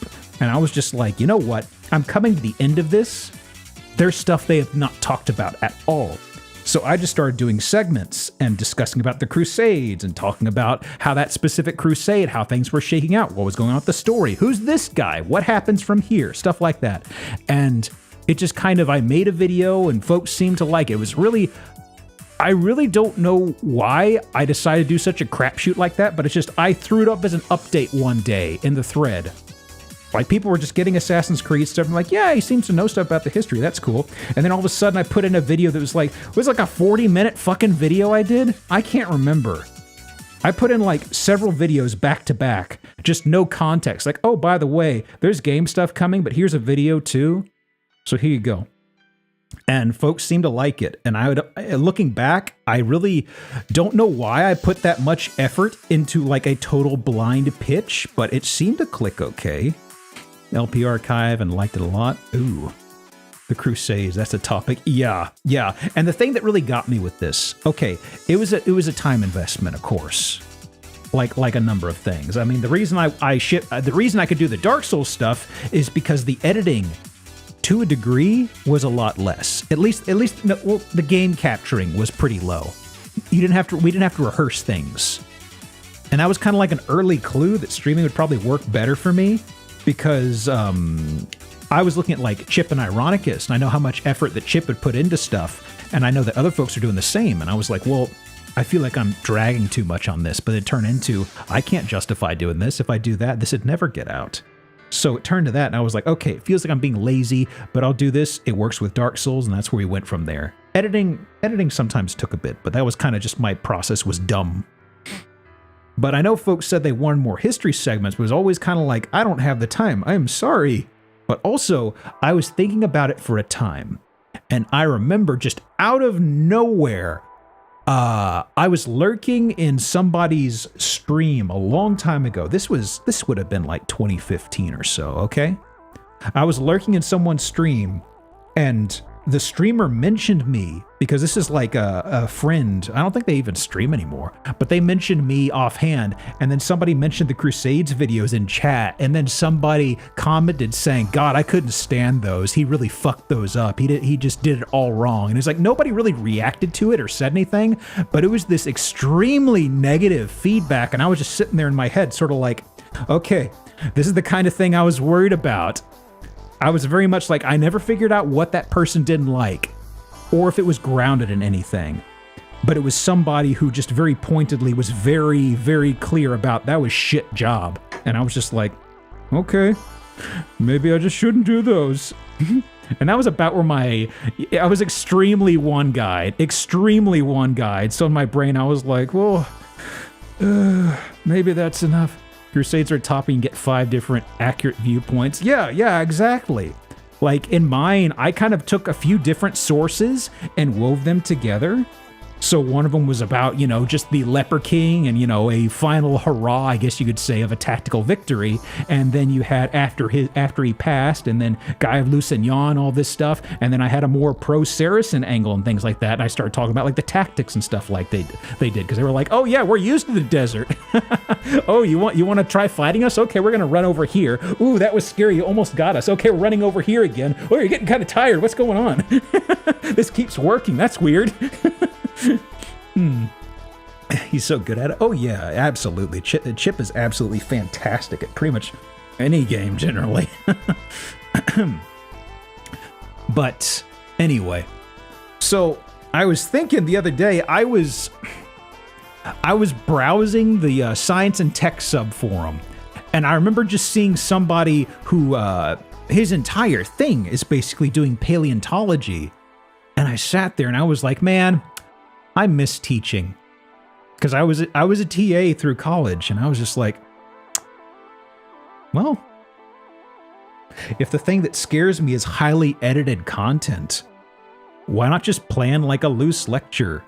Because I mean, I was a good TA, I like to think. Paleontologizing, yeah, that dude's great. Also, hey Clonk, how you doing, dude? TED talking, exactly. So it was just like, well, because I mean, something I want to do. I TA'd for geology, and I also TA'd for petrology, which that deals with optics under a microscope, a whole kit and caboodle. And for a time, I was like, I'd love to teach this, but I can't because I need the microscope. And then a month or two ago, I found a method that I could use to start doing it on stream. And I was like, ooh, I'll tuck that in my back pocket. And then I'm just like, well, there's some stuff that I feel like I should explain before I even get into this. And I was like, whoa, maybe I should start teaching geology. Because I mean, I don't have a master's in it, but I love the science so goddamn much. Surprise, I'm a fucking rock. Anyway. Pardon my French once again, but yeah, it's like I could I can extremely confidently teach several courses on this stuff. If you give me bullet points, I can rattle on for a fucking eternity. And I was just like, I would, because I've seen several other streamers who, are able to utilize their skills, and it is a wonderful marvel. It is incredible. And I've also thought, like, if I'm moving away from geology, geophysics as my career, I'm just thinking to myself, it kind of feels like I'm just throwing it onto a shelf. I'd like to do something with it because I love it so much. And I was just like, well, I'd like to think I can teach well. Maybe? I don't know. We'll see. Like I said, I've got several texts I'm looking at, because the main thing I need to do at first is I need to get a basic outline laid out. And I need a basic outline, because I need to focus down a specific way of talking about this, because the problem I have is I will start talking about something, someone will bring up a related topic, and I'll go off in a totally different direction. Like, for example, one of the things I want to talk about very early on, probably, is just getting into stuff about the shape of the Earth. But then I realized to myself, wait a second, if I start talking about this, I will very quickly go off into geodetics, which is mapping. And that is like, I got a fucking minor in that. I know it so well. I love it. It is cool. But also it's like, okay, I need to get something like a leash to basically grab me and go, no, no, no, no, no, that's later. Don't do it. The ideal substitute teacher. I don't know. I've only had bad substitute teachers that didn't want to be there. But I mean, the other thing is practical stuff. Like, specifically, okay, this is something I was looking at kind of yesterday because I was getting this around in my head as something. It's like, okay, I can definitely do this. Go along with a textbook, like open textbook. I've been looking at texts. Several that I've looked at, they strike me as way too, some of them are a little too basic. They almost read like a high schooler book. Because my early geology, we didn't have texts. We had handouts and it was lectures. And I'm looking at the texts that I saw people recommend on Reddit and stuff like that. And I'm like, well, this is fine, but it reads too much like a high schooler. It's going way too slowly. And it's just kind of like, it isn't giving me a good structure. Open textbook. I'll make a note of that. Was that the one that's based off of like MIT stuff? Was it MIT? Who the hell is it that put out like actual free courses? I remember looking at free courses being like, man, no. Tangent can be enjoyable as long as you have a basic theme to circle back to. Yeah, exactly. Because it's like I can go on about this stuff for so long. I do not have higher education beyond the bachelor's, but the entire reason that I chose geophysics is because I've always loved rocks and minerals. I've always loved geology. This stuff is so cool. It lights up the neurons. Also, there's some stuff I would like to try and... Okay, there's some things like in mineralogy. I am getting so far ahead of myself here because I'm thinking... this is thinking way too wide. I would love to just go through an entire curriculum. I'm not talking about like, oh, 1 or 2 lectures. It's like, no, I would like to do basics. I would like to progress to something else and build on top of things. And it's just like some things I think about, it's like, how could I teach this? And it gets into using like, not third-party tools, just other miscellaneous tools to draw things. And like, there's some things that never clicked for me because it was poorly taught, and some things I want to circle back to. Mineralogy is so many things that it's like, if your third eye opens and you picture it, it's easy as pie. But if nobody ever spells it out to you, then it's like, what's monocline? I don't know. Nobody really told me. But my buddy Shane knows what it is, and I'll just go with what he says. I don't understand it. So there's several things inside mineralogy that's like never clicked for me because they didn't explain it for shit. There's this whole thing called stereo nets. I never understood why the fuck they messed around with it for so long, but it was miserable. And it's like, no, there are better ways to teach this. I don't care if my professor is somebody folks say he's great at mineralogy. He sucked at that class. You ever done the thing where you lick a rock to test if it's bone or not? No. I almost tricked somebody into that once, though. I was out on my father's farm, and this guy who kind of was my dad's boss, kind of. He was just like, he was a dumbass, frankly. He knew that I was studying geology and geophysics, and he came over to me, and he had a bone in his hand, and he said, I found this by the riverbed. He was pretty much like, what do you think it is? I looked at it. It was a bone. It was a bone that basically you'd still see some stuff on the end of it. And what I said to him was, I think you should wash your hands. And he asked later, what do you think it is? And I'm like, it's a bone. You could try licking it, but I wouldn't advise that. Because I remember I was very proud of that because my father was in earshot because the first thing I said was just, I think you should wash your hands. I've licked so many rocks, always consensually, of course. Yeah, the rock licking stream. Okay, there is an entire science to licking rocks. I feel like people need to understand.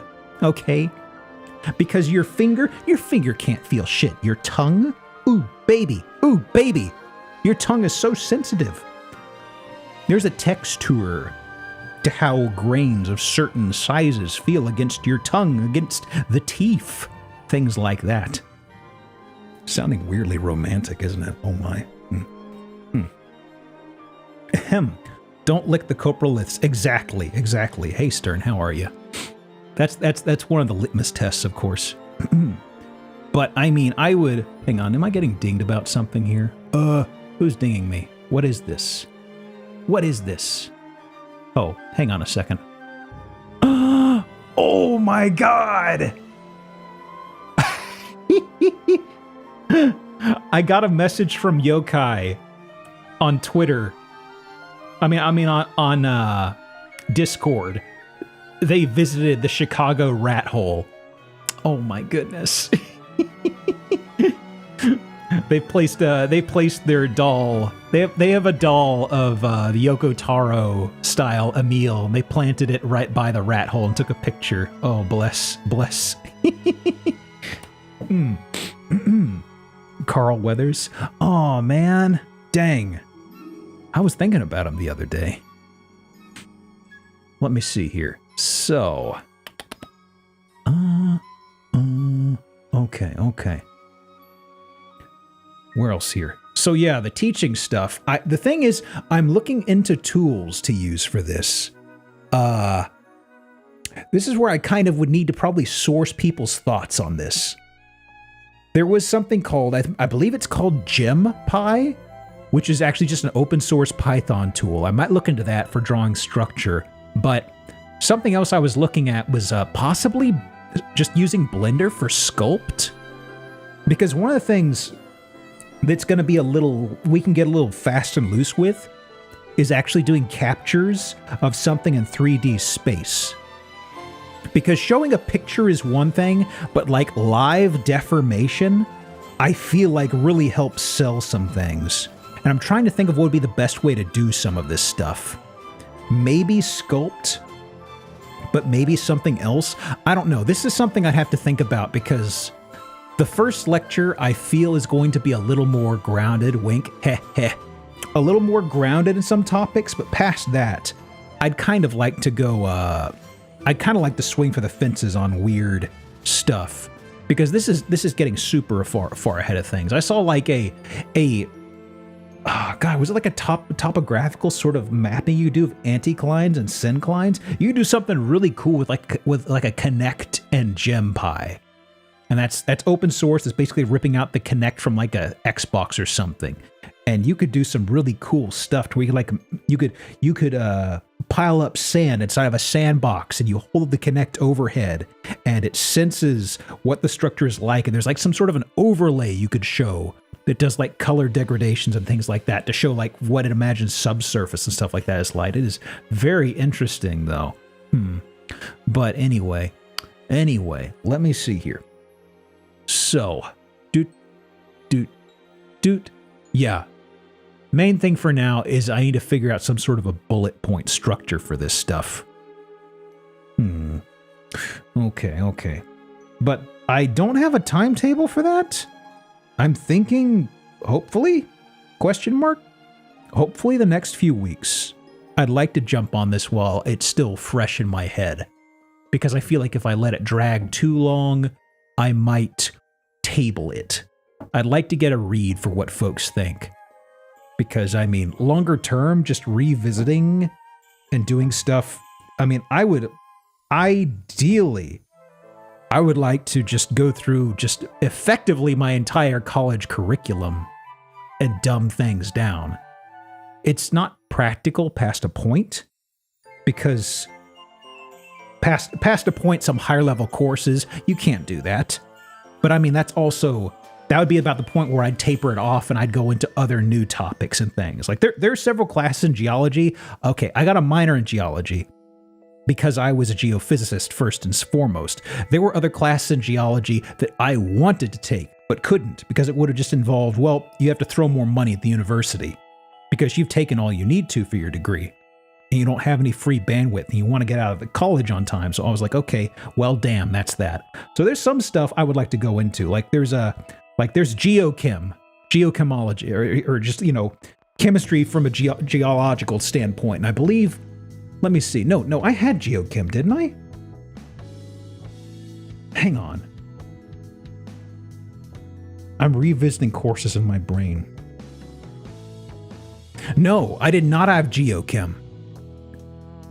So that's something like I had, so there was, geology, historical geology, there was mineralogy, there was petrology, there was structure, there was petrology. Yeah, never did geochem. So that's something else. Like, that's just kind of like, okay, I could teach that. It's got all the building blocks from stuff I already know. So, little things here and there. Hydrating, probably. Sorry. Geology degree probably wasn't my best decision. Still enjoyed the subject. Yeah, I mean, I love this stuff. Heard geocamp for a session. Well, I mean, there was a field camp for geoscientists, and it was like a full summer thing. And it was kind of the difference. If you were geophysics, you didn't have time for that. You could do it, but you were effectively pissing away an entire summer for a course that was mandatory for geology, but not for geophysics. So it was very much like, okay, you don't have to deal with that. You get that summer, but your coursework is way ruder, and you have a lot more weed out courses. It kind of gets down to the whole thing of, if I could do it over again, I wouldn't have done geophysics. I would have done a BA in geology. And, you know, I would have had folks say, well, geop, why not a BS? I'd say, well, friend, as much as math is cool and I'm okay with it, career-wise, a BA would have done just the same thing I've done so far. So enjoy college more, I'd say. Weed out courses. Oh yeah, every single semester, I had at least one weed out course. And I remember talking to my brother who did, my brother was he kind of did something that was basically mechanical engineering light. Okay? He was a mechanical engineer with several critical maths removed. So I would be talking to him about all these weed out courses and stuff, and he'd be like, oh, well, I didn't take any maths beyond the first two you mentioned, but that sounds rough. I'm like, you have no idea. We wonder why college is so broken. It's extremely. I mean, you were effectively just... I've said before, I'll say it again, I have no idea how I got a passing grade in some of those later classes. Because you were taking notes, and some of the higher level math is so far removed from context that it's like, man, I don't know what any of this means. Green identities? I guess it has to deal with the geophysics of the moon. Supposedly. What does it mean? How does it tie into this? I don't know. We don't have a textbook. I've just been writing down everything this guy has written on the board. Some of it's stuck in my head, not all of it. But, anyhow, that's me grumbling about the geophysics side of things. The guts of the geophysics are really goddamn cool, but the number side... Would you taste a moon rock? Absolutely. Absolutely. Put it in front of me. Do it right now. I'll do it. I honestly, I like to imagine, just because they're out in space, that they are extra cool, extra crisp. First day in math analysis was legit. I thought I'd walked in the wrong level. Man, I remember walking into first semester, my head was I was so lost on so much basic stuff. It was funny because there was some stuff that I found out about that it seemed like everybody else knew about, or it was mentioned in class, and somehow it went in one ear and out the other. And I kind of came from a situation of like, I was salutatorian in high school. I got to college, totally different world. Surprise, surprise, right? But part of it was, not needing to study in the past and suddenly needing to study. A lot of it didn't click with me. But the other thing is there was just some stuff like, I remember there was a chemistry class first semester. There was a specific seating order you had to pick. So like just before the first test, there was a seating order, and it said basically, I forgot how it differed. I think, it had a list of student names, and it said where you had to sit. And it was a big old auditorium style classroom, absolutely massive. And I remember going into the class, I had no clue about that. And I saw people looking at that, and I saw that, and I was like, oh, is this normal? Oh, shit. And I remember going in and sitting down, and you were told to wait on a specific test. Because, you're sitting right next to people to the side and all that stuff, and they didn't want you to have matching test keys, because otherwise you could cheat off your neighbor. So what they did was they handed a stack to the people in the front row. And they would take one off the top, pass it back. Take it off the top, pass it back. And you were told to look for a specific combination. Like, I don't know, Let's say mine was C27. Okay? I got it, and I would see C26, C28. Somebody took mine. So I was like,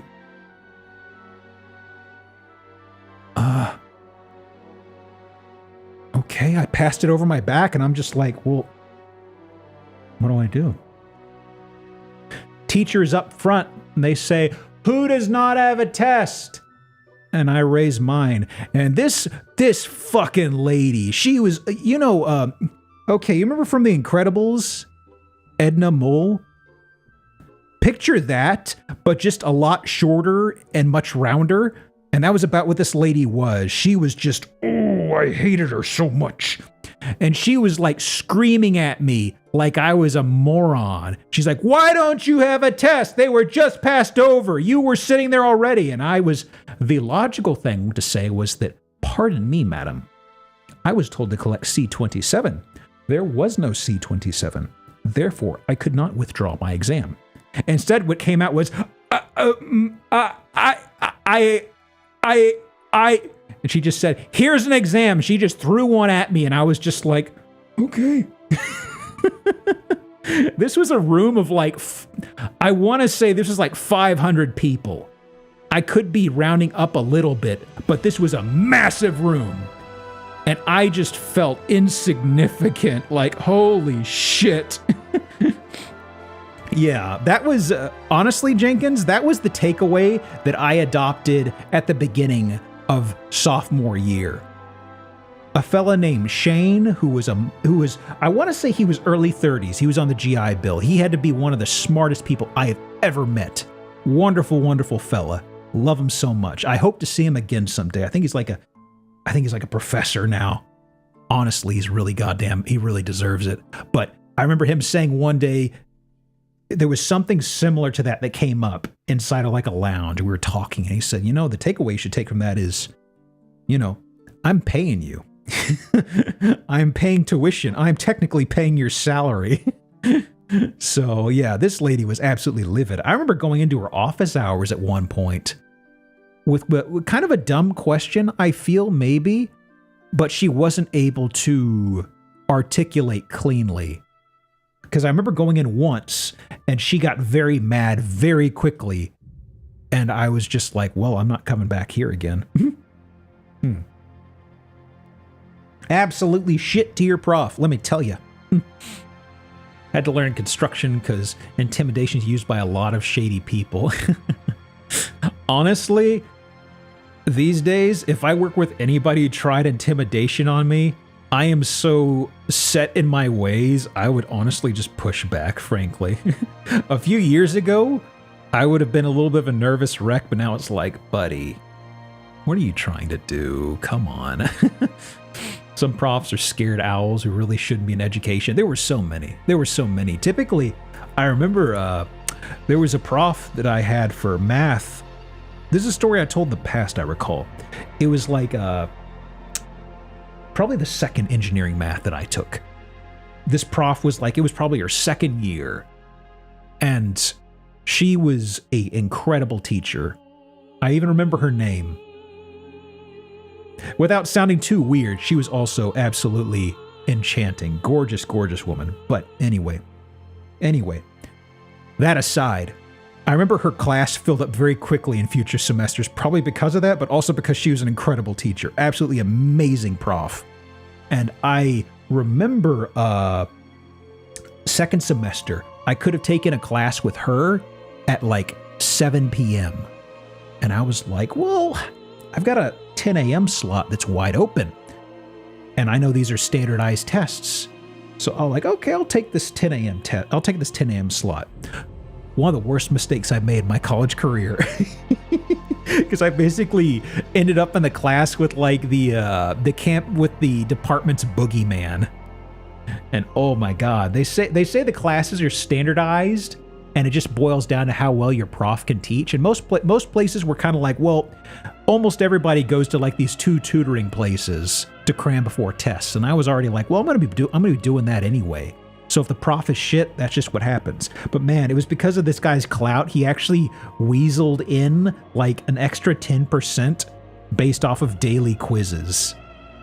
So like, if you showed up to other courses, it'd be fine. There was like basic homework and stuff, but he shifted some things around in the percentages to where he had a 10% for daily quizzes, and his quizzes sucked.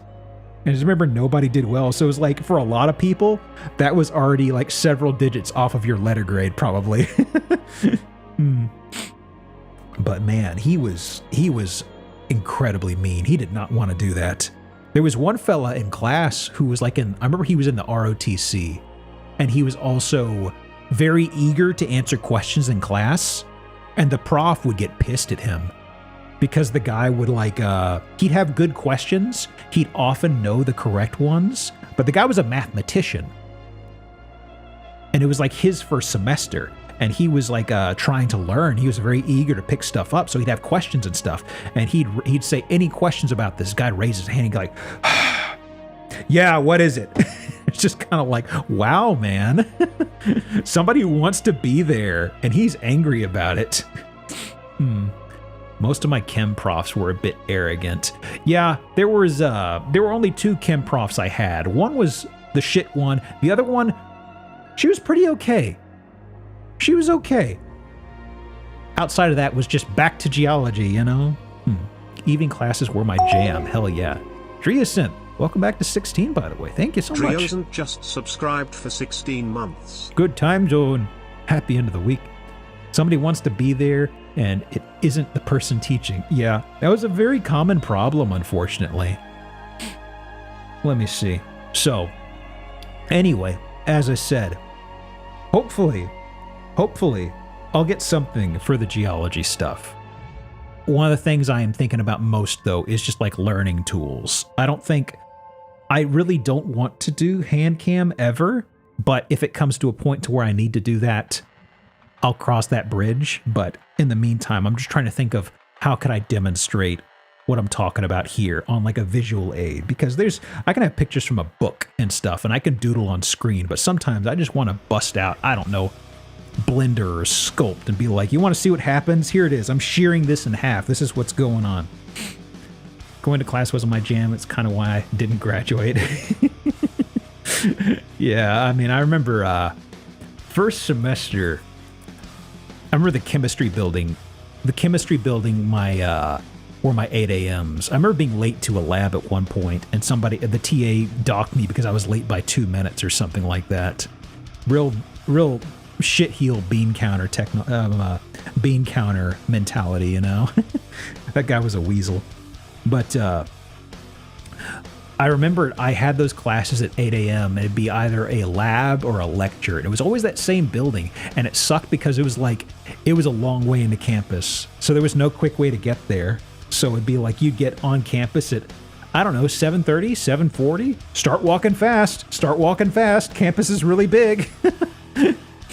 And some days, just kind of like you'd get in there and you make it in time. Others, you'd be a little bit late and just hope, I didn't miss a turn-in, did I? Oh no. Anyway. That might be. Let me see here. How's about we get into the game, right? I think we are coming up on 2 hours. Wow, that flew by. I was grumbling for a long time, wasn't I? Okay, so let me see here. Game 2 hours in. Honestly, that flew by fast. I thought like it had just been an hour. So, in one history class, I had 400 people. There was one dude who wanted to debate the prof. Ooh, my God. That's gotta suck. That's gotta suck big time. Well, I mean, honestly, the bullshitting, usually whenever somebody goes to a game and away from chatting, that's when some people kind of clock out usually on stream stuff. So I'm okay with bullshitting. It's just kind of like with the geology stuff, I'm at the place now where the cat's out of the bag, and now it's like, okay, I need to tether things in. So I'll let y'all know how that goes. Oh, no way he's trying to. Trying to God's not dead. 1 second. Oh, hydrating. Man, I never had one that debated the profs. The math guy was very know-it-all, but I mean, ow. When I got into later courses, it was typically profs who enjoyed their job, even if it was like the geophysics ones. I remember my buddy Shane. Shane was very big on asking questions, and there was somebody else who joined later named Ali. They were both just absolutely some of the most brilliant people I will ever meet in all my years. I cannot articulate how fast they could learn things, how they could break things down. Like these two dudes, they picked the right fields. They took to it like ducks to water. Ducks to water that had, I don't know, jets on their backs as well. It was insane how smart these guys were and how they just learned stuff. And they would have questions for profs, and they'd be very good questions. And the profs would go off on these discussions. And I saw this a lot in the upper levels. And they never got mad about it, because these profs, even though they were very down in the weeds and they were discussing stuff that was hard to tangibly tie into something, you know, it was still very much like you could see these guys were happy with their jobs, you know? Like, there was only one prof in the geophysics department who everybody hated. And he was the dude who taught seismology. Guess what my field is? Man, that was the most that was like the lowest class. That was the lowest grade I ever got in a geology geophysics course. And it's my bread and butter. Ain't that shitty? Ain't that shitty? He was kind of the boogeyman of the entire department. Also remember, he had a very thick Cameroon accent. So the big thing is that everybody would be talking about him, and just whenever we would come to a point of agreeing on something, we would just say, good. Because that was just his kind of thing, is he would just say, good. It was just like a tick of his. Like whether he was agreeing with something, or he'd be like, any questions? Good. Oh, man. Anyway. So, do I have the game up already? I think I do. Hang on a second. Where am I looking?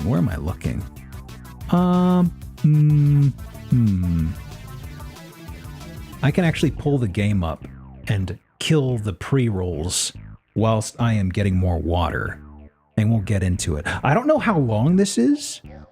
I think it's something like an hour and a half or so. But we'll see. I'm not going to do a full 5-6 hour stream just because I figure that's something for tomorrow. Yeah. But okay. So I booted this up and I got the audio set. So I know this works. Don't you worry. This isn't my first rodeo. Okay. And Celeste 6.4. Yeah. And yeah. And whoa. Hang on.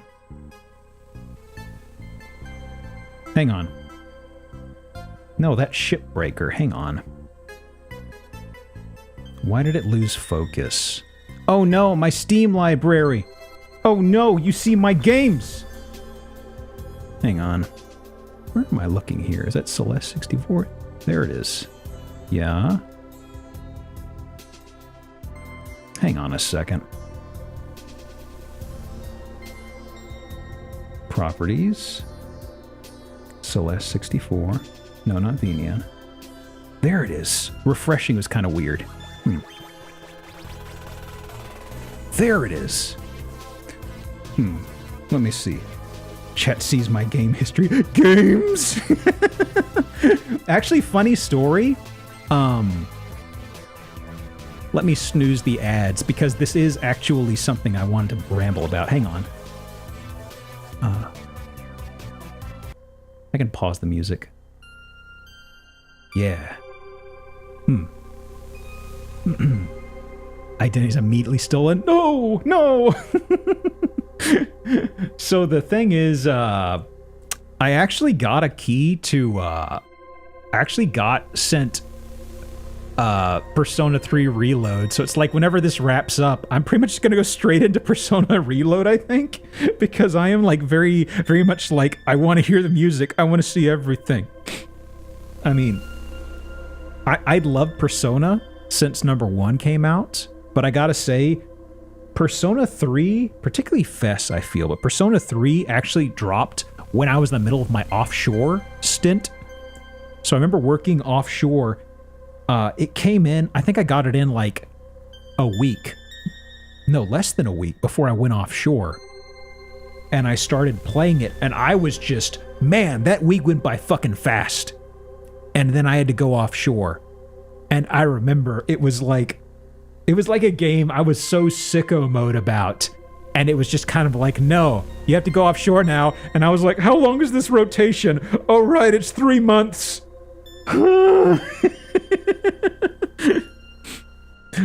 Worst Persona game and why?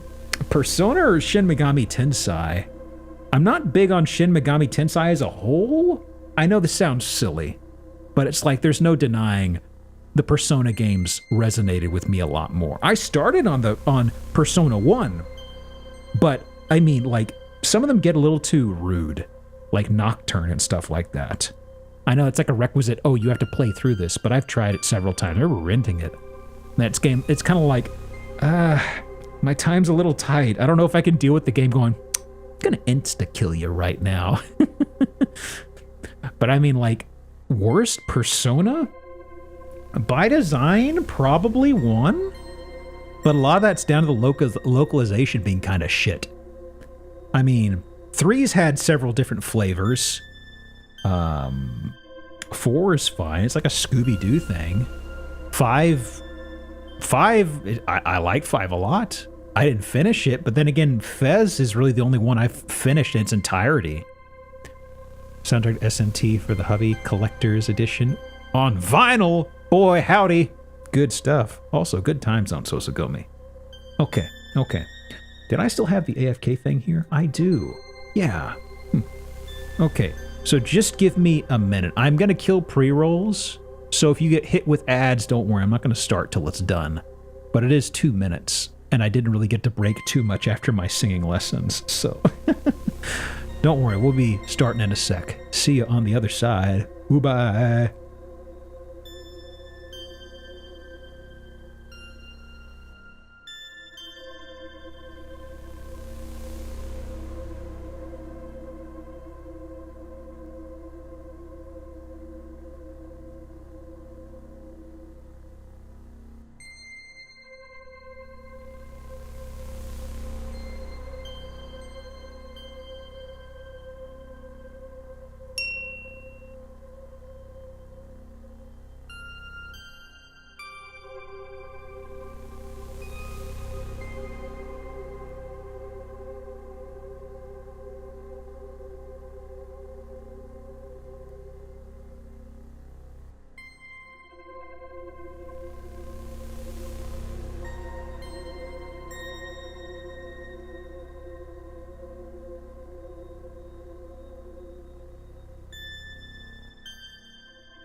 moment.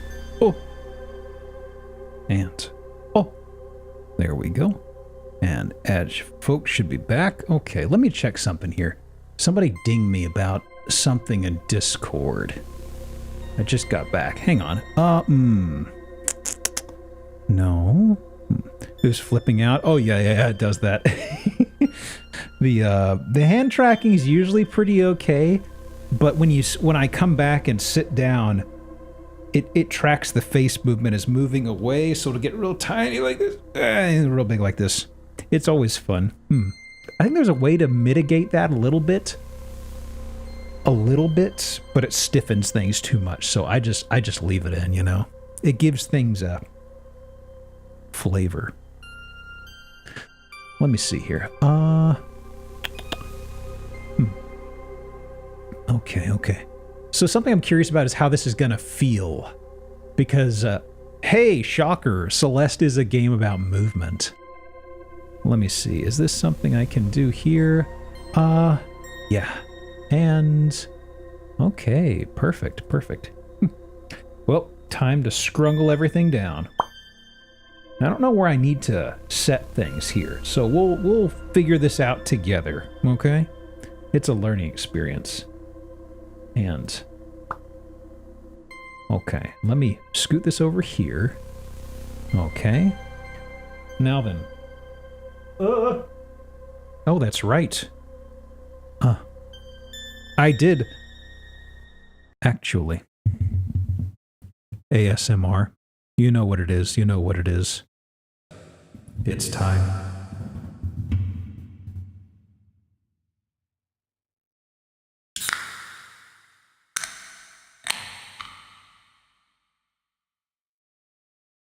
There goes.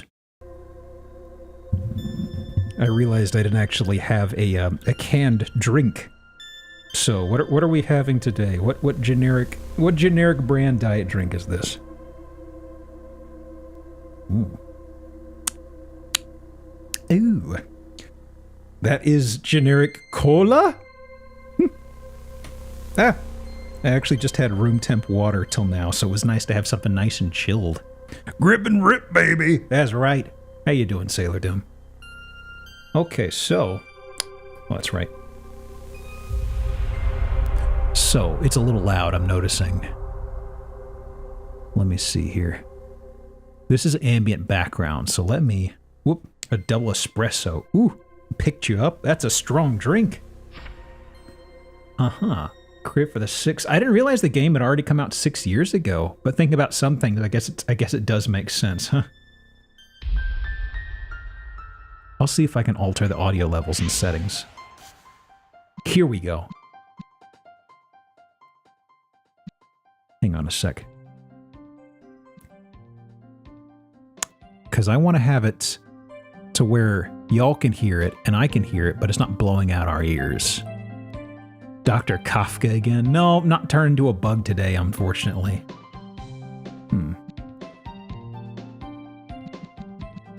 Resume. Audio. I think audio seems okay. Maybe a little lower. I'm eyeballing the dB levels.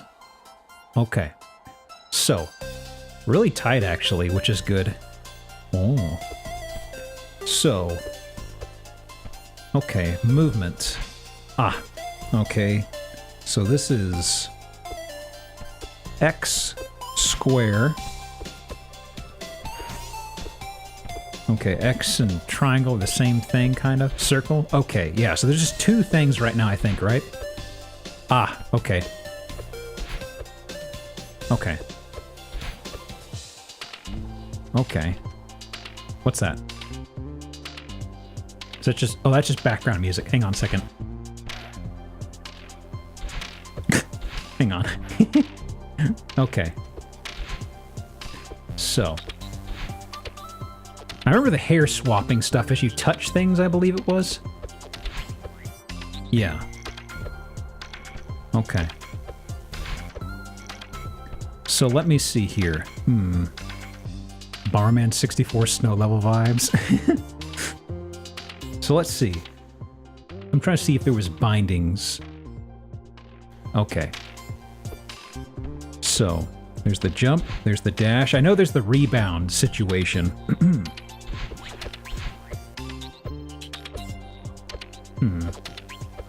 Strange. What am I missing here? Not particularly that, okay. Alright. Let me see here. Just getting better control. Shoulder keys, nothing. D-pad. D-pad still traversal. So it seems like it is largely just, you know, 3 basic buttons with analog. Oh, this is big zoom. Big zoom. Is there an examine? I was curious about this because of the language. Okay. Aha. Interesting. Hang on a sec. Okay, that's just sheer ledge right there. All right. Whoop. That's not it. Let me see here. Anything from the previous island? No. Okay. Can you grab the wall and knuckles your way up? Well, let me see. There's just immediately spring off of it. Whoops. Let me see here. Is there something fundamental to Celeste I am forgetting here, actually? Because I know that you can only rebound off the wall once, but changing your hair allows you to do it again. You can only change your hair that one time with this current thing, I believe. Dash. Can't dash again. Aha. Let me see here.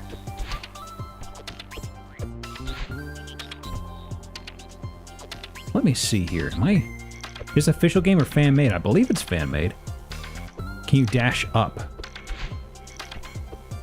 Is there a binding? Oh, wait, hang on. Hang on. There was a pause there. Ah, there it is. It's... Why didn't you tell me about this? Yeah, the shoulder buttons or the climb. Okay. God almighty. Give me mappings, please. Oh, Straub.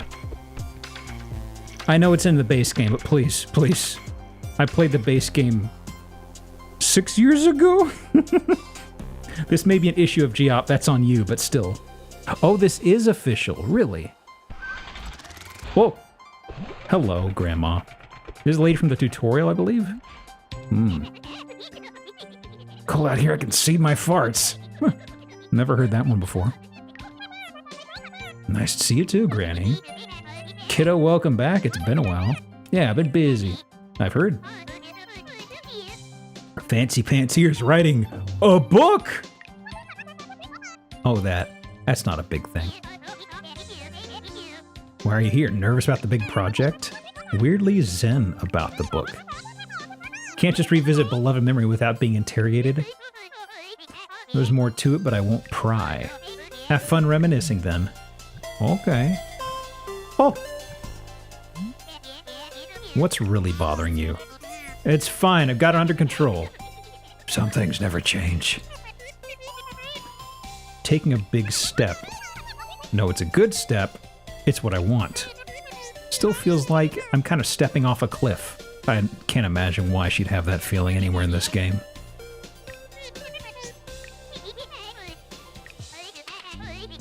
I checked in with that other part of you. Uh-oh!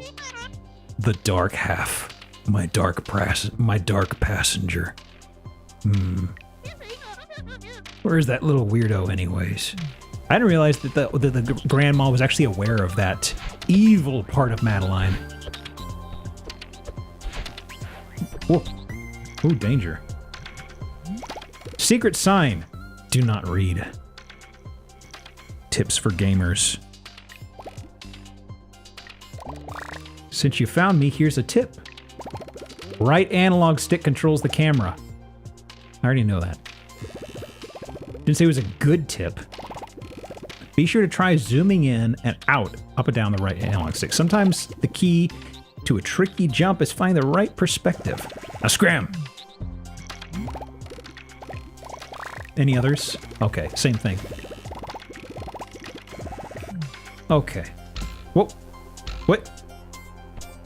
Oh. Grandma, can I go in? Apparently not. Okay, the movement is nice. The climbing is very funny. I'd kind of forgotten that was a thing inside Celeste, honestly. I know it sounds silly, but I'd actually... Oh, so... The spiky bits even touching the sides will kill me, eh? It's a Mega Man situation. Hasn't that always been funny in Mega Man, how those little spikes you see in levels, your little metal man immediately blows up upon touching them? Oh, hey, got it. Okay.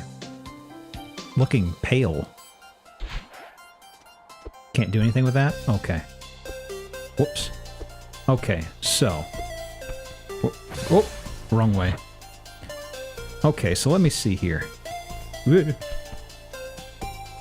I think it's just like a playground situation. Huh. Question mark.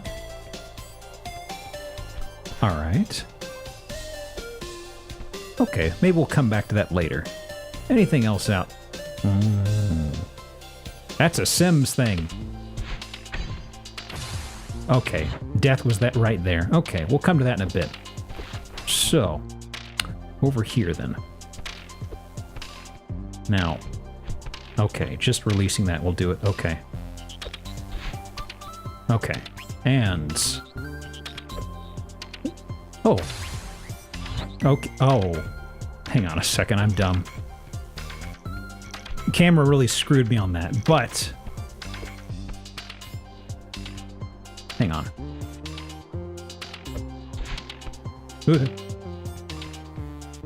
Okay, and A. There we go. And what? Note to self, pay attention to the camera a little better. Okay. Now, there we go. I'm guessing the big thing out of this is just collecting these for now. Much like the game. Dose! Alright. Huh. Alright, let's see. So... any benefit to this? Oh! Well, I mean, just getting some... Okay, that's fine, though. Alright, so... Is this jumpable? Well, supposedly over here, I guess. Okay. Whoop. Whoop. Okay. Whoop. Apparently I can't grab. Nope, nope, nope. Yep, yep. Bueno. So, the green pips. Can't recall what those are supposed to be, but not really leapable, I don't think, at the moment. Alright, so. Anything else over here? Since I think I've explored most of this stuff. Sounds good. Oh, hang on a second. Huh. That's strange. Is the wall destructible?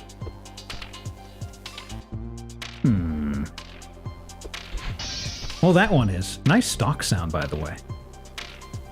Ah. And thank you. So, what else is... Huh. Let me try this. Okay. Huh. Figured there'd be something a little wonkier to it than that. Oh, is this one of the B-side things?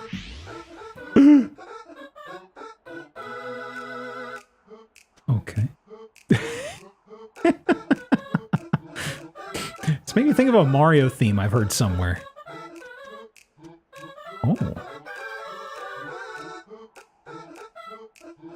Dancing. Alright, so. Oh, maybe this is jumpable. Hang on. Oh, that's right. It gives you another jump if you touch that. Oh, I forgot about that.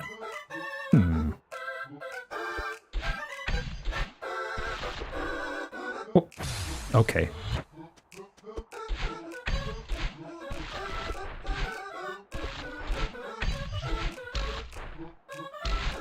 Whoops. Okay, okay, I see.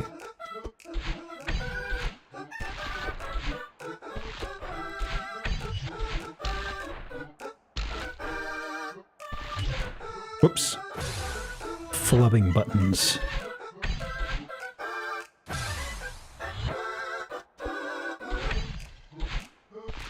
Thing is, I don't know if I've lost these straws that I've already got. Okay, hang on. I don't need to rush that. Whoop.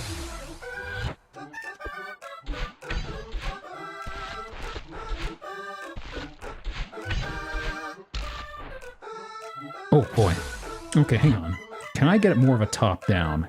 I think this is what's really getting me.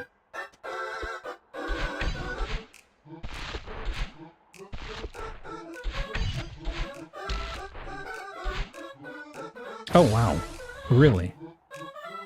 So those go away almost immediately, huh?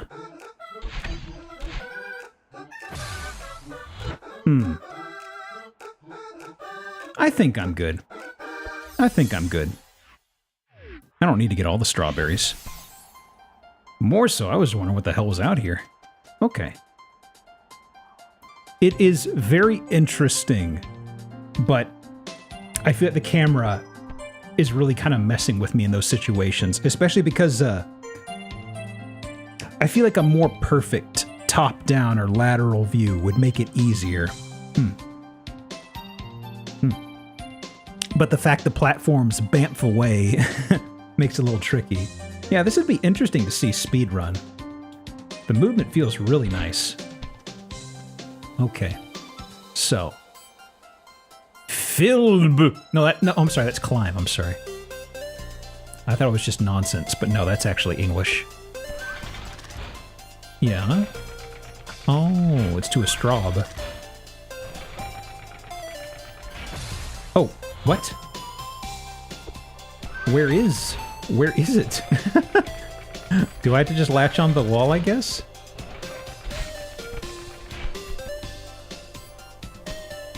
Okay. Where's... What? Okay. I think we get the idea. I'm mostly interested in giving a bird's eye look at this. Another issue of, the camera with the precision makes it a little difficult, you know? What? I'm glad they added a tracker to let you see where you are horizontally. Still makes some of these jumps a little tricky for me, though. Okay. Hang on. What's the best camera angle for this, then?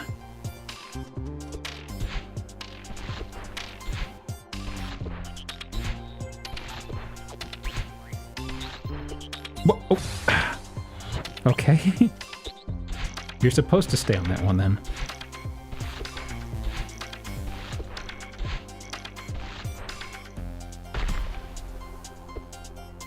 Whoop, whoop. I was worried it was going to go away. All right, and there. All right. Really?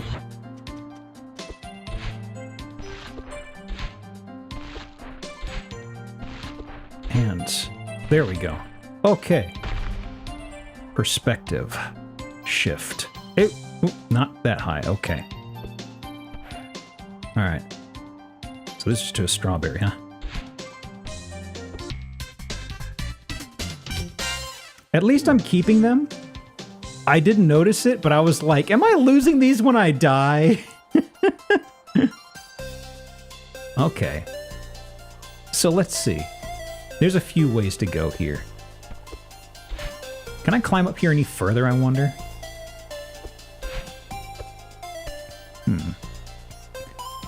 Secret sign lied, zoning out has not been helpful.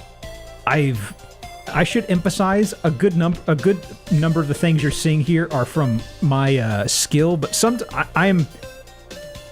a number of times I'm willing to say, okay, I'm just bad at games, but sometimes it's kind of like I'm not sure where to adjust on doing some tricky things in this game so far. Let me see. Let me see. Was this a pure dead end? Okay, I can break this. Okay. Do not read. Oh, more of them. Since when did this exist? Wolfie, this came out on itch.io. If you just search for Celeste 64, it'll come up. It's for free. It just came out like 2 days ago or something. Since you found me, here's a tip. To skid jump, run full speed, then turn around and smash the jump button. Oh, it's like a Mario jump. Skid jump takes you higher than a regular jump. Give it a shot. If you find more signs, do not read them. Hang on. Okay, that's what it is. Okay. So we have a Martin style jump now.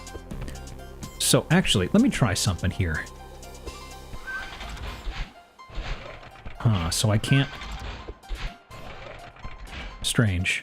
I guess you can't break all of those? Huh. Alright.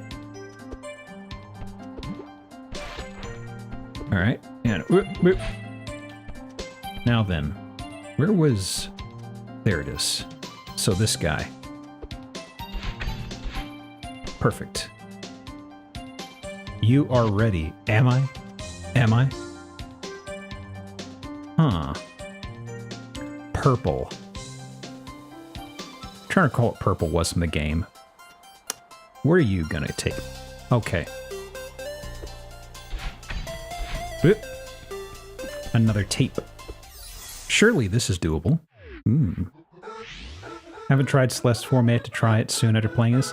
The base game's pretty good. I mean, Celeste itself is real good. I'd recommend it. Some people, if you like Super Meat Boy, I feel like it refines on a lot without making it too grating, you know? But there's also like an assist, so if you like the story, but the game is a little too tricky, you can turn on enough assist to effectively give you God mode. So... Watched video for the entire game already? Hey, whatever works, right? I've done that for a number of games, frankly, to where it's like, I don't know, I'm kind of just okay with seeing how it ends. Thanks for the follow, by the way. Super Meat Boy is a good design comparison, or good comparison design-wise. Yeah, that's the closest I could think of, just because it's one of those, oh, you're gonna die a lot type of games. Okay, I knew some people were really sweaty about Meat Boy. Okay, so I don't know exactly what this is gonna do. Actually, let me see. There's one down here. Is this is just collecting them, huh? Okay. Now. Okay, yeah.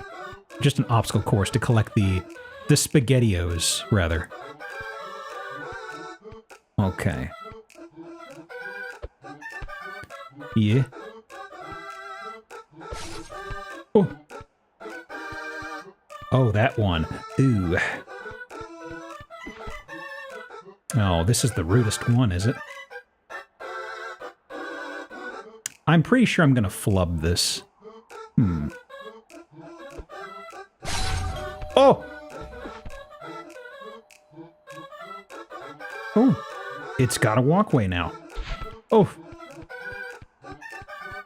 Now for the tricky part. Getting out of here. Ooh! I do like the wall climbing, though. It's a very nice... the way it ties into 3D is very fun. Camera issues aside, you know. Oh! Is it Baby's first completion of a B-side? No, this isn't a B-side track. This is just a different track with a cassette involved. Bam! I should actually get some sort of a line to close that out. Strawberry, just going strawberry doesn't hit the same. Oh, is that the one I've done before? I don't know. Well, let's see. So I am assuming the flags are what guide you the proper way, maybe?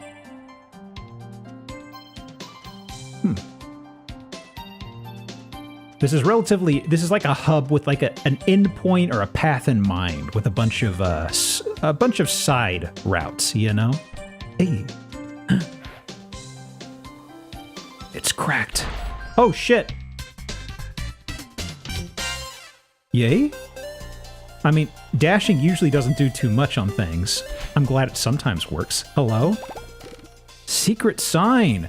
Do not read. Hi, Patty. How are you? Here is a tip. You know that you can dash. You know you can jump. But did you know that you can dash jump? I feel like this is something they could have told me earlier. The climbing part in particular from the previous signs. But maybe this is why it is a secret sign. Dash jump is a long, low leap. Give it a shot. Or don't. I'm a sign, not a cop. Okay, I can respect that. Well, let's see. What do we have over here? Oh! Feathers! Just like in Banjo-Kazooie.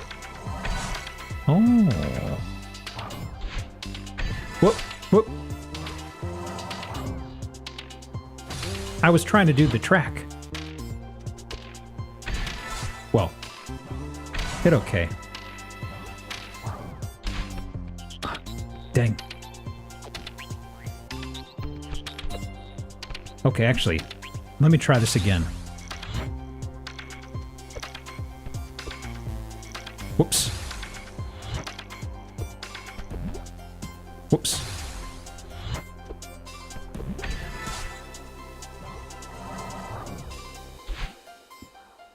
Okay. This one. There it is. Yay, vandalism!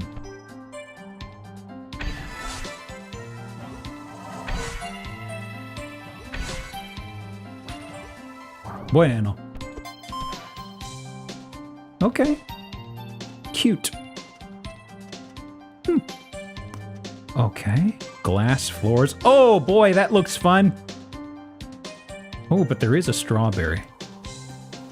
We can't just use steel-toed boots and break our way down there, huh?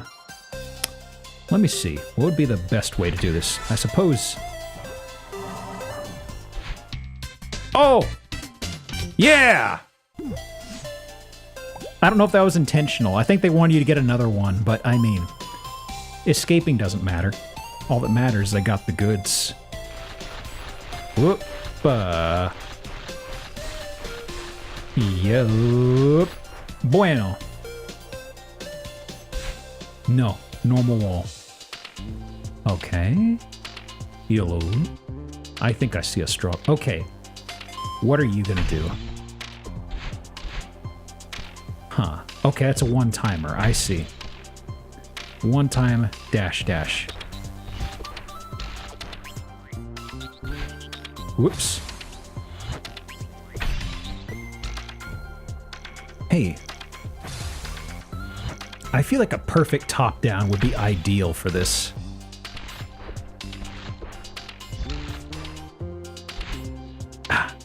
Okay. Because I believe this is trying to tell you to bank on this double dash until later. Okay, I don't think I can make that one without it, can I?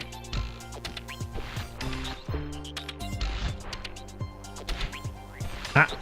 Okay, yeah. Well, that is strange. Huh. Or maybe it's just for this? Let's see.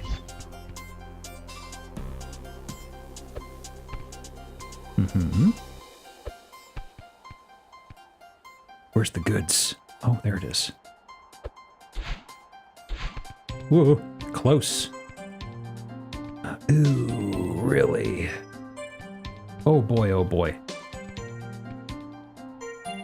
Huh.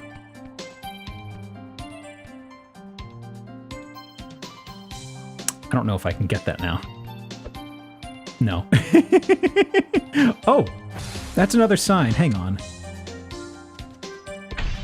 Secret sign. Tell me your secrets. Lonely sign. Please read. Thanks for noticing me. Here's a tip. If you want to look up, zoom camera all the way in. Who knows what you'll see up there? I surely don't know. I'm but a humble signpost. Okay. Let's see. Any sweet stuff down here? Probably not. Probably not. No. Okay, so back on task. Ooh, actually, I see what this wants. Hey. Perfect. Now, does it want me to actually table a purple? No. Bueno. All right. Anything interesting? Oh, this is the other side. There's a flag up there too. Hang on. Is there any way I can get up there from here? Probably not. Probably not. No, that's decorative. Hello? Huh. Interesting. Interesting. So, am I doomed? Yes. Farewell. Okay, so there was something over here I wanted to peruse, actually.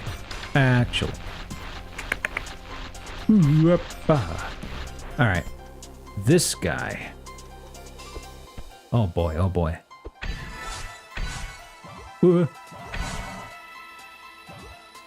Ooh. No. I can get there. Maybe. Oh, it sent me. Hang on. Need to lock back into this sign over here. Or this flag. Whoa. Ooh. Okay, I was worried. It was kind of like, no. I thought there was a ideal route. Okay.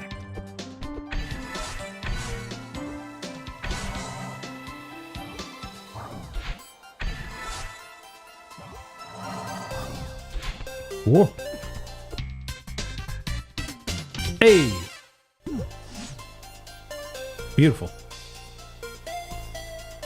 Now then. Let me tag this one over here.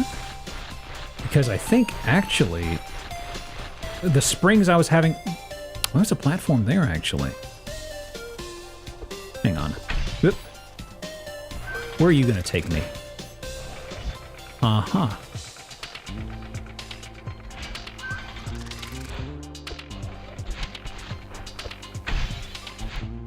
All right.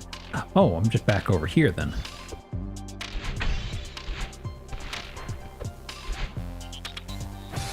Okay, hang on. Oh, I thought I re-tagged that. Hang on. So that loops around the beginning. There is something on the upper level. And let me tag. Yeah.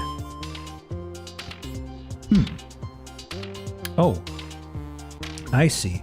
There's stuff on the upper levels. Actually, maybe this is... Okay, I've got an idea. So, first things first. Ba-ba-ba-ba. Back over here. Because I believe... Yeah, I've got to collect on the upper level and get over there. Okay. So then. Yep. Oopa. Oopa. Alright. And over here. Alright.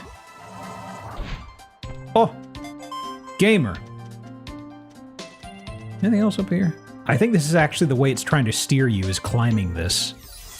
There is other stuff into the periphery, but I don't know how important that stuff is at the moment. Ooh, yeah. Dance. Alright. So... Oh. Oh, no. Is that what we're doing?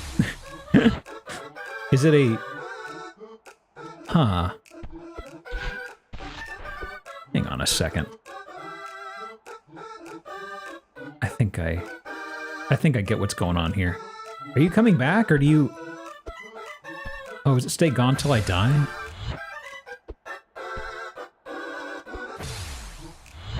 Okay, hang on.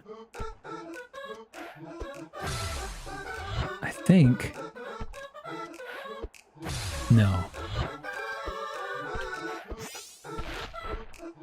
Oh, crap. Okay, this one's a no-go. They want you to do these super jumps like that consecutively. And I can't aim the camera up, but it's looking like you got to go through those, fall through that, and... No. I'd be here forever and ever. Okay. Is there anything else over there? Oh, so there is upper stuff over there. No, wait, I think I'd been through most of that. Well, either way, there is still stuff to climb over here, I think. Right? Yeah. No! Okay, I can make that. Question is, this isn't for climbing this tower? Oh, baby!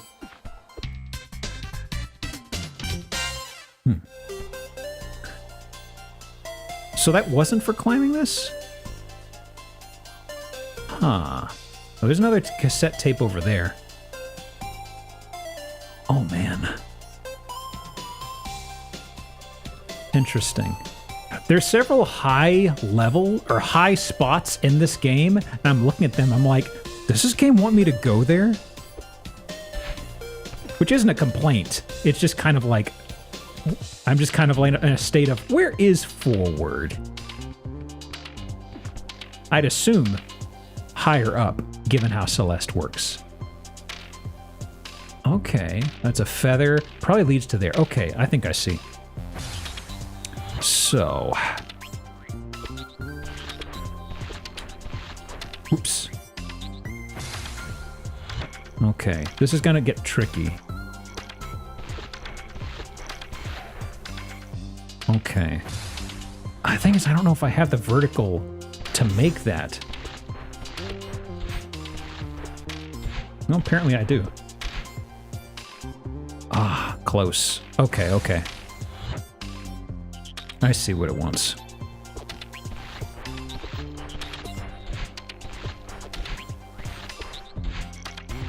Ah, almost, almost. All right, now then. Yeah, yeah. Oh, and...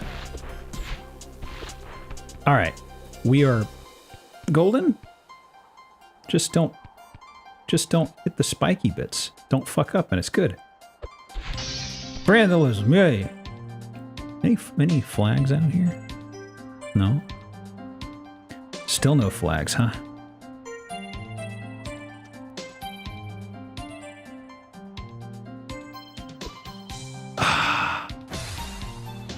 No flag.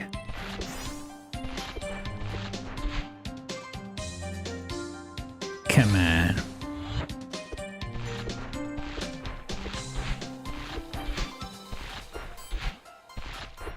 Whoop. All right. Now,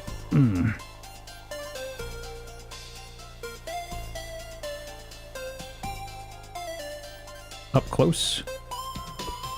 Ah, man. That tight jump. Whoop. Very tricky. I guess I'll just have to get camera perfectly across or something. Ah, come on. Yeah.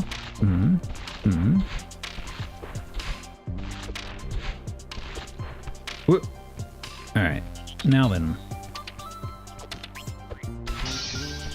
Okay. Up close.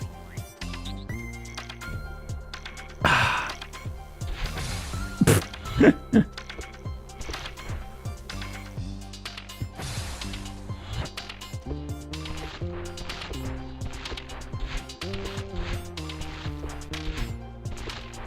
All right. Hit the bricks. Hitting the bricks is always advisable. Oh, God. Ugh.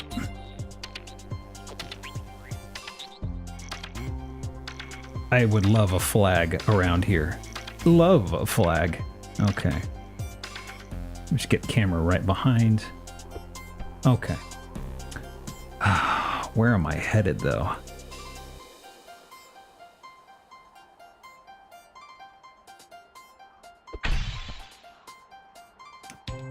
Okay, I see a platform over there. Ah! I wasn't holding the trigger. Okay, I can do that again. Whoops. The main part was just getting the camera right on that last part. Okay.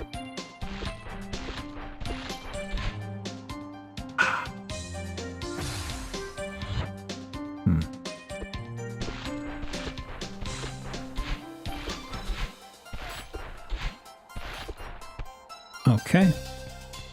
Oop. Yeah. Okay. Itty bitty baby steps. And camera across. Trial and error is very much Celeste brand. Seems to be. I think the thing that's getting me the most that I find is unfortunate is this adds another variable to things, and that you really have to babysit the camera stick, you know? It's not the camera's bad, but, well, there's cases like that. But I mean, like, it is extremely, oh yeah, you have to move this while you're doing this platforming. So there's times where it's like, I want to get the camera to a sweet spot and not have to touch it, but that's not really how this works. Ooh. Okay, so.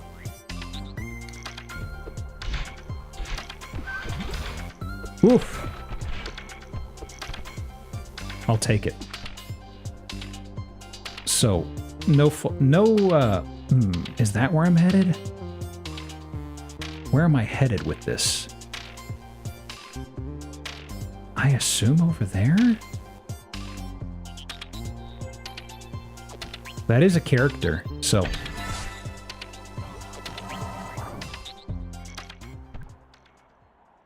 Hey. Hello. Hey. Whoops. Hang on. Shifting this around. How you holding up? Are we really gonna do this? Yeah. I think we are. Are we gonna fist fight? Oh man. Always make us do hard things. Yeah, I guess so. Why can't you just be happy? Why go through all this effort, pain, and change? I don't know if I have a satisfying answer for you. Can't keep trying to justify this. It just keeps going around in circles. At the end of the day, it feels right. That's all I really have for you. I suppose that's as good a reason as any. I want you to come with me. Oh, I'll make space for you. Roomies! You're allowed to be afraid. It would make sense to have to jump and dash on the shoulder buttons so your right thumb feel free to deal with the camera. Yeah, the shoulders are strictly gripper bips in this one. I know we need this. Thanks for coming to get me. We're gonna go write a book! Nice to be back. Messed up city feels like home. I remember it being so floaty in 3D, though. Memories aren't perfect. And yeah, maybe I've been playing too many old games lately. Old! Feeling nostalgic, are we? Guess I'm trying to connect with childhood, Maddie. It's nice to retrace your steps before a big decision. Yeah, it helps me keep perspective. Whoa, with the camera. Still scary, but I think I'm starting to feel excited about this. It is exciting. We've always wanted this. We just couldn't articulate it till now. You're right. Maybe it'll be okay. Do something about your red eyes, by the way. Okay. So where from here, though? Sign! Celeste 64, Fragments of the Mountain. It's talking! Created in a week-ish by the Celeste team. Aw. Maddie Thorson, Noel Berry, Amora B., Pedro Medeiros, Lena Rain, Heidi Mata, and Kevin Regami and Jeff Tangsock of Power Up Audio. Special thanks. Maddie would like to thank Sarah and Zed, for their love and support. Noel thanks Yvonne for being chill and cool. Cool. Amora would like to thank Kiki, Zach, Rose, and Phil for being so loving and fun. Aw. Pedro would like to thank Isa for saving his Git merges, Pedro Damasceno, and everyone from Shinra for helping him learn 3D. Thanks for the Git merges. I can appreciate it. Jeff would like to thank his good friend Stelmack. Kevin thanks Zoe for her boundless support, even when it comes to silly projects like this one. Lena would like to thank Bobbin for being a cat. I've seen pictures of Bobbin. Bobbin is an adorable little cat. Heidi would like to thank Brian for being awesome and Furi for being perfect. And lastly, thank you to Celeste players everywhere. Your love and passion for our little game continues to inspire us. Aw. Anything else? Can I check in on Grandma? Grandma! I'm back. I have baggage. Good. Aw. Could you make it a bit warmer here? That's not how I remember it. Wow. Wow. Good, cute game. Good, cute game. I thought it was fun. Okay. Let's see. So, I kind of wanted to work this in on Friday because I didn't know how long it would last, you know? And frankly, I kind of have some stuff I do need to knock out. So we're about 3 hours. Probably a good enough time to wrap up stream, right? I think this would work. Who's going? Digi is streaming, it seems. Who else is going? Yeah. Let's raid into Digi, friend of the channel. So, tomorrow we're doing Banjo, wrapping it up at long last, and that'll be tomorrow. And then Sunday we have Zillow. The guest, I haven't heard back from the guest yet, so probably a solo Zillow, but a Zillow's still the same either way.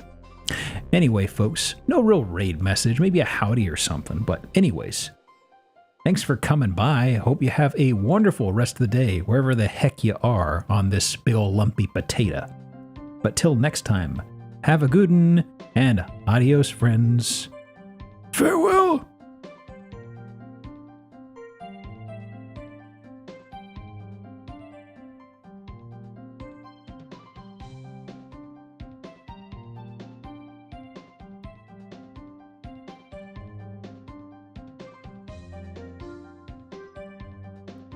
Hi, Geoff. How's it